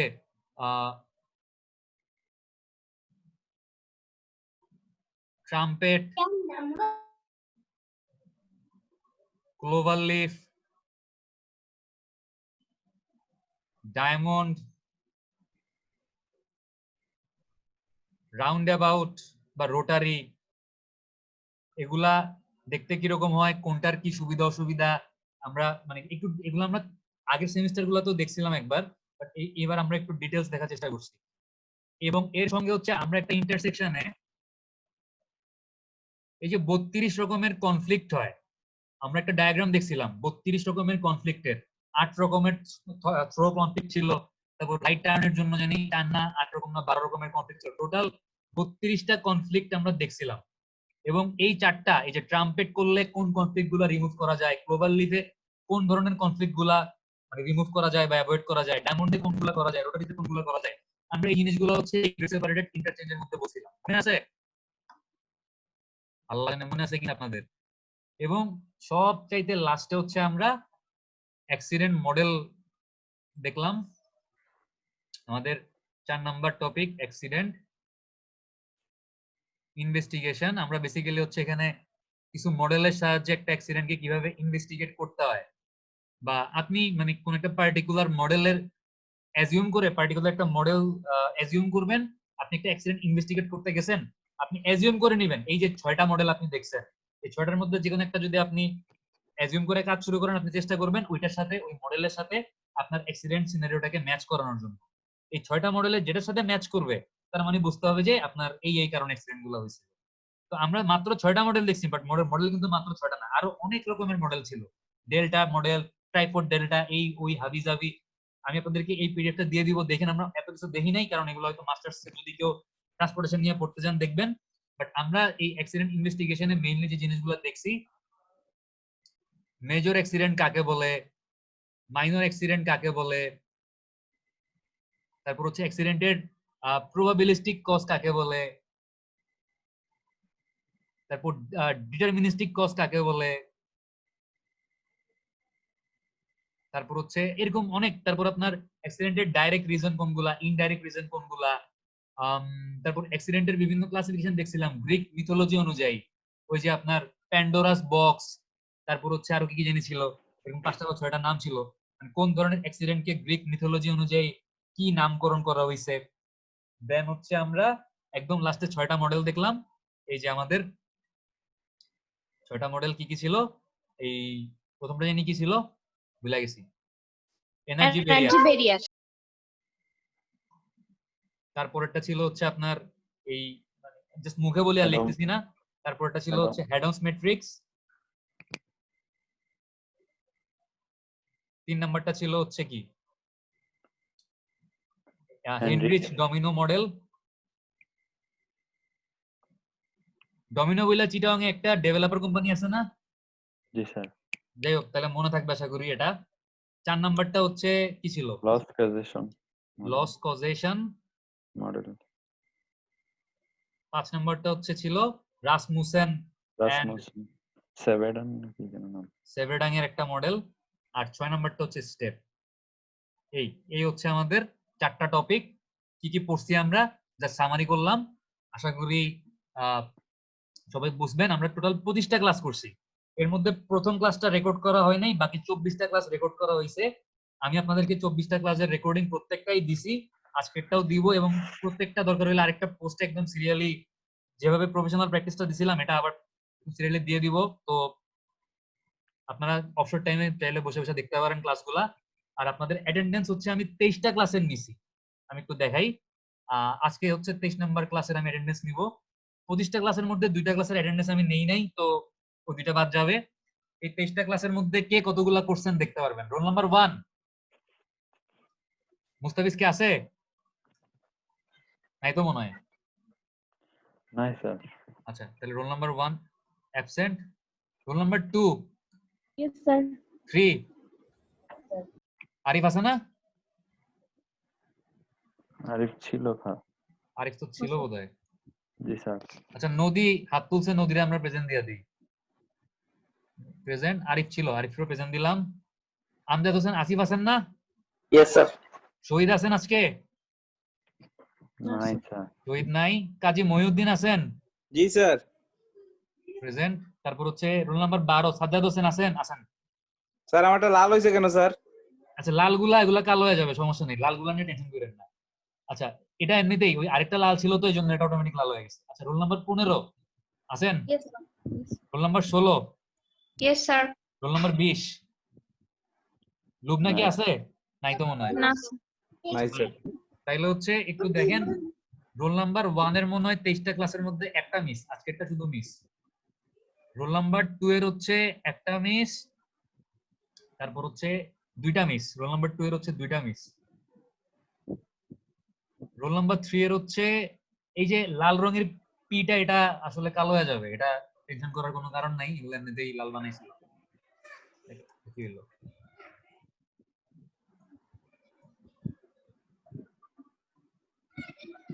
রোল নাম্বার 3 কে বললেন, ওর হচ্ছে কয়টা মিস? ওর হচ্ছে তো একটাও মিস করে নাই মনে হয়, সব ক্লাস করছে। আচ্ছা ও ভাই সব ক্লাসই মোটামুটি করছে। রোল নাম্বার 6, রোল নাম্বার 6 এরও মনে হয় কোনো মিস নাই। রোল নাম্বার 6 এর কোনো মিস নাই। রোল নাম্বার 6 ও 23টা ক্লাসের মধ্যে 23টাই করছে, মানে 25টা ক্লাস নিছিলাম বাট দুইটা ক্লাসের অ্যাটেন্ডেন্স দেই নাই, সো 23টা ধরতেছি আমি। Roll number 9, roll number 9, roll number 9 এর কোনো মিস আছে? রোল নাম্বার 9 এরও কোনো মিস নাই। রোল নাম্বার 10, রোল নাম্বার 10 এর মিস আছে কয়টা? দুইটা ক্লাস মিস আছে রোল নাম্বার 10 এর, আর যেগুলা লাল আছে এগুলা কালো হয়ে যাবে, সমস্যা নাই। তাহলে আলটিমেটলি রোল নাম্বার 10 এর এদিকে কোনো মিস আছে, এদিকে কোনো মিস, একটা দুইটা ক্লাস মিস এদিকেও, কারণ টোটাল 4টা ক্লাস মিস করছে রোল নাম্বার 23টা ক্লাসের মধ্যে রোল নাম্বার 10 এর 4টা ক্লাস মিস। রোল নাম্বার 11 এর এদিকে একটা মিস, আর এদিকে কয়টা মিস? এদিকে 2 3 4টা, টোটাল 4টা ক্লাস মিস করছেন। রোল নাম্বার 11 ও 4টা ক্লাস মিস। রোল নাম্বার 12 হচ্ছে এদিকে দুইটা, আর এদিকে কয়টা? এদিকে একটা, 3টা ক্লাস মিস রোল নাম্বার 12 এর, ঠিক আছে? 21টার মধ্যে 3টা, সরি 23টার মধ্যে 3টা মিস করছেন। আর রোল নাম্বার 15, রোল নাম্বার 15 এর হচ্ছে এদিকে একটা মিস, আর নিচে কয়টা মিস আছে? নিচে হচ্ছে মিস নাই, আপনার একটা ক্লাস মিস 23টার মধ্যে। রোল নাম্বার 16 এর হচ্ছে উপরে কোনো ক্লাস মিস নাই, নিচে হচ্ছে একটা মিস। রোল নাম্বার 16 এর একটা মিস। রোল নাম্বার 20 এর হচ্ছে নিচে একটা মিস, আর উপরে হচ্ছে দুইটা, তিনটা, ওর 3টা ক্লাস মিস, ঠিক আছে?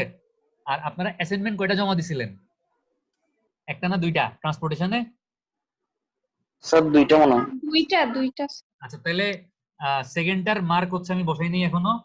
আপনাদের প্রফেশনাল প্র্যাকটিস আর ট্রান্সপোর্টেশনে কে কয়টা ক্লাসের মধ্যে কয়টা করছেন, প্লাস হচ্ছে কার অ্যাটেন্ডেন্স, মানে সরি কার হচ্ছে অ্যাসাইনমেন্টে কত আছে, আমি এই এক সপ্তাহের মধ্যে চেষ্টা করব দিয়ে দেওয়ার জন্য। আপনাদেরকে দুইটা পরীক্ষা নিব, ট্রান্সপোর্টেশন একটা পরীক্ষা নিব, প্রফেশনাল প্র্যাকটিস একটা পরীক্ষা নিব। প্রফেশনাল প্র্যাকটিসের পরীক্ষার সিলেবাস বলছিলাম হচ্ছে ওই যে আমরা বোর্ড প্রসিডিং এর দুইটা ফরম্যাট আপলোড করছি, ওয়ার্ক অর্ডারের একটা ফরম্যাট আপলোড করছি, আর টেন্ডার ডকুমেন্টের একটা ফরম্যাট আপলোড করছি। এই 4টা ডকুমেন্ট হচ্ছে একদম ভালো মতো মানে দেখা মুখস্থ করে ফেলবেন, মানে কিভাবে কি করতে হয়। তো যে কোনো কিছু যদি কিনতে বলা হয়, আমি আপনাকে বললাম আপনি 22টা চাকরি করেন, 22টার জন্য আপনি হচ্ছে ফার্নিচার কিনেন, ফার্নিচার কেনার জন্য আপনি একটা বোর্ড প্রসিডিং করেন। ফার্নিচার যে কিনবেন, কেন কিনবেন এটার কারণ ব্যাখ্যা করে একটা বোর্ড প্রসিডিং করেন। আপনার মাথায় যেই কারণ আসবে, যেই কারণ খুশি, আপনি জাস্ট ব্যাখ্যা করে জাস্ট ফরম্যাটটা ঠিক রাখলেই আপনি নাম্বার পাবেন। বলছিলাম যে এই 4টা জিনিসের উপর একটা পরীক্ষা নিব। পরীক্ষাটা কবে দিবেন? স্যার এটা শনিবার বলছেন। শনিবারে কখন দিবেন? স্যার টাইম দিয়েছিলেন তো মনে হয়। শনিবারে দুপুরের দিকে বলছিলাম মনে হয়, তাই না? হ্যাঁ স্যার 7:30 স্যার। 7:30 কি বলছিলাম? জি স্যার মুস্তাফিজে তো বললাম আমাকে। শনিবার 7:30। আচ্ছা ঠিক আছে, তাহলে শনিবার 7:30 নিব, ঠিক আছে? তাহলে সবার কি মনে থাকবে?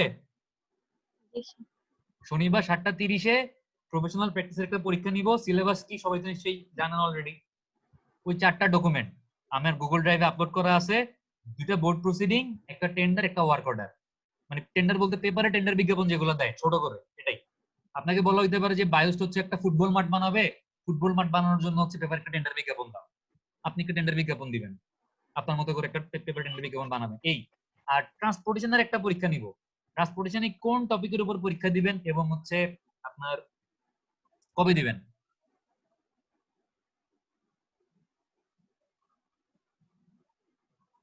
শনিবারে তো দিচ্ছেন প্রফেশনাল প্র্যাকটিস, ট্রান্সপোর্টেশন পরীক্ষাটা কবে দিলে সুবিধা হয় বলেন? এরপরে স্যার সপ্তাহ বৃহস্পতিবার স্যার মঙ্গলবারে নেই? বৃহস্পতিবার মঙ্গলবারে আপনাদের তো 9টার সময় ক্লাস ছিলই। স্যার আমাদের- মঙ্গলবার না বৃহস্পতিবার ঠিক আছে বৃহস্পতিবার তো অনেক দেরি হয়ে যায়। স্যার কই কত দেরি মঙ্গলবার দিন তো বুধবারে রাতে আপনাদের ট্রান্সপোর্টেশন ক্লাস আছেই, তাহলে মঙ্গলবার দিন মানে ছিলই, সিলেবাস মোটামুটি শেষ, এর জন্য ক্লাস নাই আর কি। তো মঙ্গলবার দিন রাত 9টার সময় দেন, প্রবলেম আছে? না স্যার একটু পরে দেই। তাহলে বৃহস্পতিবার দিলে কয়টার সময় দিবেন? স্যার 8টার দিকে দেই রাতে। বৃহস্পতিবারে বিকালে হইলে ভালো হয় নাকি রাতে দিলে? সকালে স্যার পারবেন না স্যার? সকালে পারবো, সকালে 11টা বা 12টার দিকে পারবেন? স্যার 11টায়। ওকে, তাহলে আশা করি কারো কোনো প্রবলেম নাই। আর সিলেবাস তাইলে কি নিবেন? সিলেবাস হচ্ছে এই যে অ্যাক্সিডেন্ট মডেলগুলো দেখছেন, আমি যদি কোনো একটা সিনারিও দিয়ে দেই, ওই সিনারিওর উপর বেস করে ওই অ্যাক্সিডেন্টটা ইনভেস্টিগেট করা বা এক্সপ্লেইন করতে হবে, বা মানে কম্পোনেন্ট গুলা ভাগ করতে হবে। এই যে 5টা কম্পোনেন্ট, এই 5টা কম্পোনেন্টের মধ্যে ওই অ্যাক্সিডেন্ট থেকে আপনি আইডেন্টিফাই করবেন যে এইটা হচ্ছে এইটা, এটা হচ্ছে এইটা। এই টাইপের একটা পরীক্ষা দিবেন? স্যার এটা তো স্যার নাকি একটু কনফিউজিং হয়ে যায়। নাকি হচ্ছে আচ্ছা মডেল বলে দিলে স্যার মানে ডেসক্রাইব করতে পারবো যে এটা কোথায় হ্যাঁ, কোথায় আমি পাবো। মডেল বলে দিব, আচ্ছা তাহলে স্যার সমস্যা নেই। কারণ আমি জানি যে এই টপিকটা কনফিউজিং, মানে আমি নিজেও অত ভালো মতো বুঝাইতে পারি নাই হয়তো, প্লাস হচ্ছে আপনারা নিজেরাও হয়তো মানে যেহেতু বুঝাইতে পারেন নাই, আপনারাও একটু কম বুঝছেন, এই জন্যই এই টপিকটার উপরে পরীক্ষা নিতে যাচ্ছি। হয়তো পরীক্ষা নিলে কোশ্চেনের প্যাটার্ন দেখলে জিনিসগুলো আরেকটু আপনাদের ক্লিয়ার হয়ে যাবে। ঠিক আছে, আমি মডেল বলে দিব যে কোন মডেলটা ব্যাখ্যা করতে হবে। আপনি জাস্ট 5টা মডেলের কোন মডেলের আন্ডারে কি কম্পোনেন্ট ইউজ করে ব্যাখ্যা করতে হয়, কোনটার আন্ডারে কি আছে, এই জিনিসগুলো মনে রাখবেন। এবার আমি একটা সিনারিও, একটা ঘটনা বলে দিলাম যে আসিফ হচ্ছে আম গাছে উঠছে, আম গাছ থেকে পড়ে গেছে। আসিফ কি কি ঘটনা ফেস করছে, আপনি যদি আমি একটা পার্টিকুলার মডেল বলে দেই, ওই মডেলটা অনুযায়ী আপনি এক্সপ্লেইন করার চেষ্টা করবেন। ঠিক আছে? জি স্যার। আচ্ছা, ওকে, তাহলে আমাদের সিলেবাস হচ্ছে এই 6টা অ্যাক্সিডেন্ট মডেল, মানে সঙ্গে আরো অনেক কিছু আছে, অনেক থিওরি আছে, থিওরি গুলো বাদ দিচ্ছি। মেইন পরীক্ষাতে হচ্ছে থিওরি গুলো থাকবে, এই যে মেজর কজ, মাইনর কজ, কি মানে বলে প্রবাবিলিস্টিক কজ, এই কজ ওই কজ, এগুলা মেইন পরীক্ষার জন্য থাকবে। বাট আপনাদের ক্লাস টেস্টে হচ্ছে জাস্ট এই 6টা মডেল ইউজ করে যে কোনো একটা অ্যাক্সিডেন্ট সিনারিও ইনভেস্টিগেট করতে বলা হবে। ওকে, তাহলে সিলেবাস শেষ, ভালো থাকেন। শনিবার দিন তাহলে পরীক্ষা হচ্ছে আপনাদের কয়টা বাজে? 7:30টায়। 7:30 হচ্ছে শনিবারে পরীক্ষা। আর 7টা বাজে দিবেন না 7:30 দিবেন? 7:30 স্যার। শনিবার 7:30 হচ্ছে প্রফেশনাল প্র্যাকটিস পরীক্ষা, আর বৃহস্পতিবারে সকাল 11টায় হচ্ছে ট্রান্সপোর্টেশন পরীক্ষা। ঠিক আছে? জি স্যার। ওকে, তাহলে সবাই ভালো থাকেন, খোদা হাফেজ। আসসালামু আলাইকুম স্যার।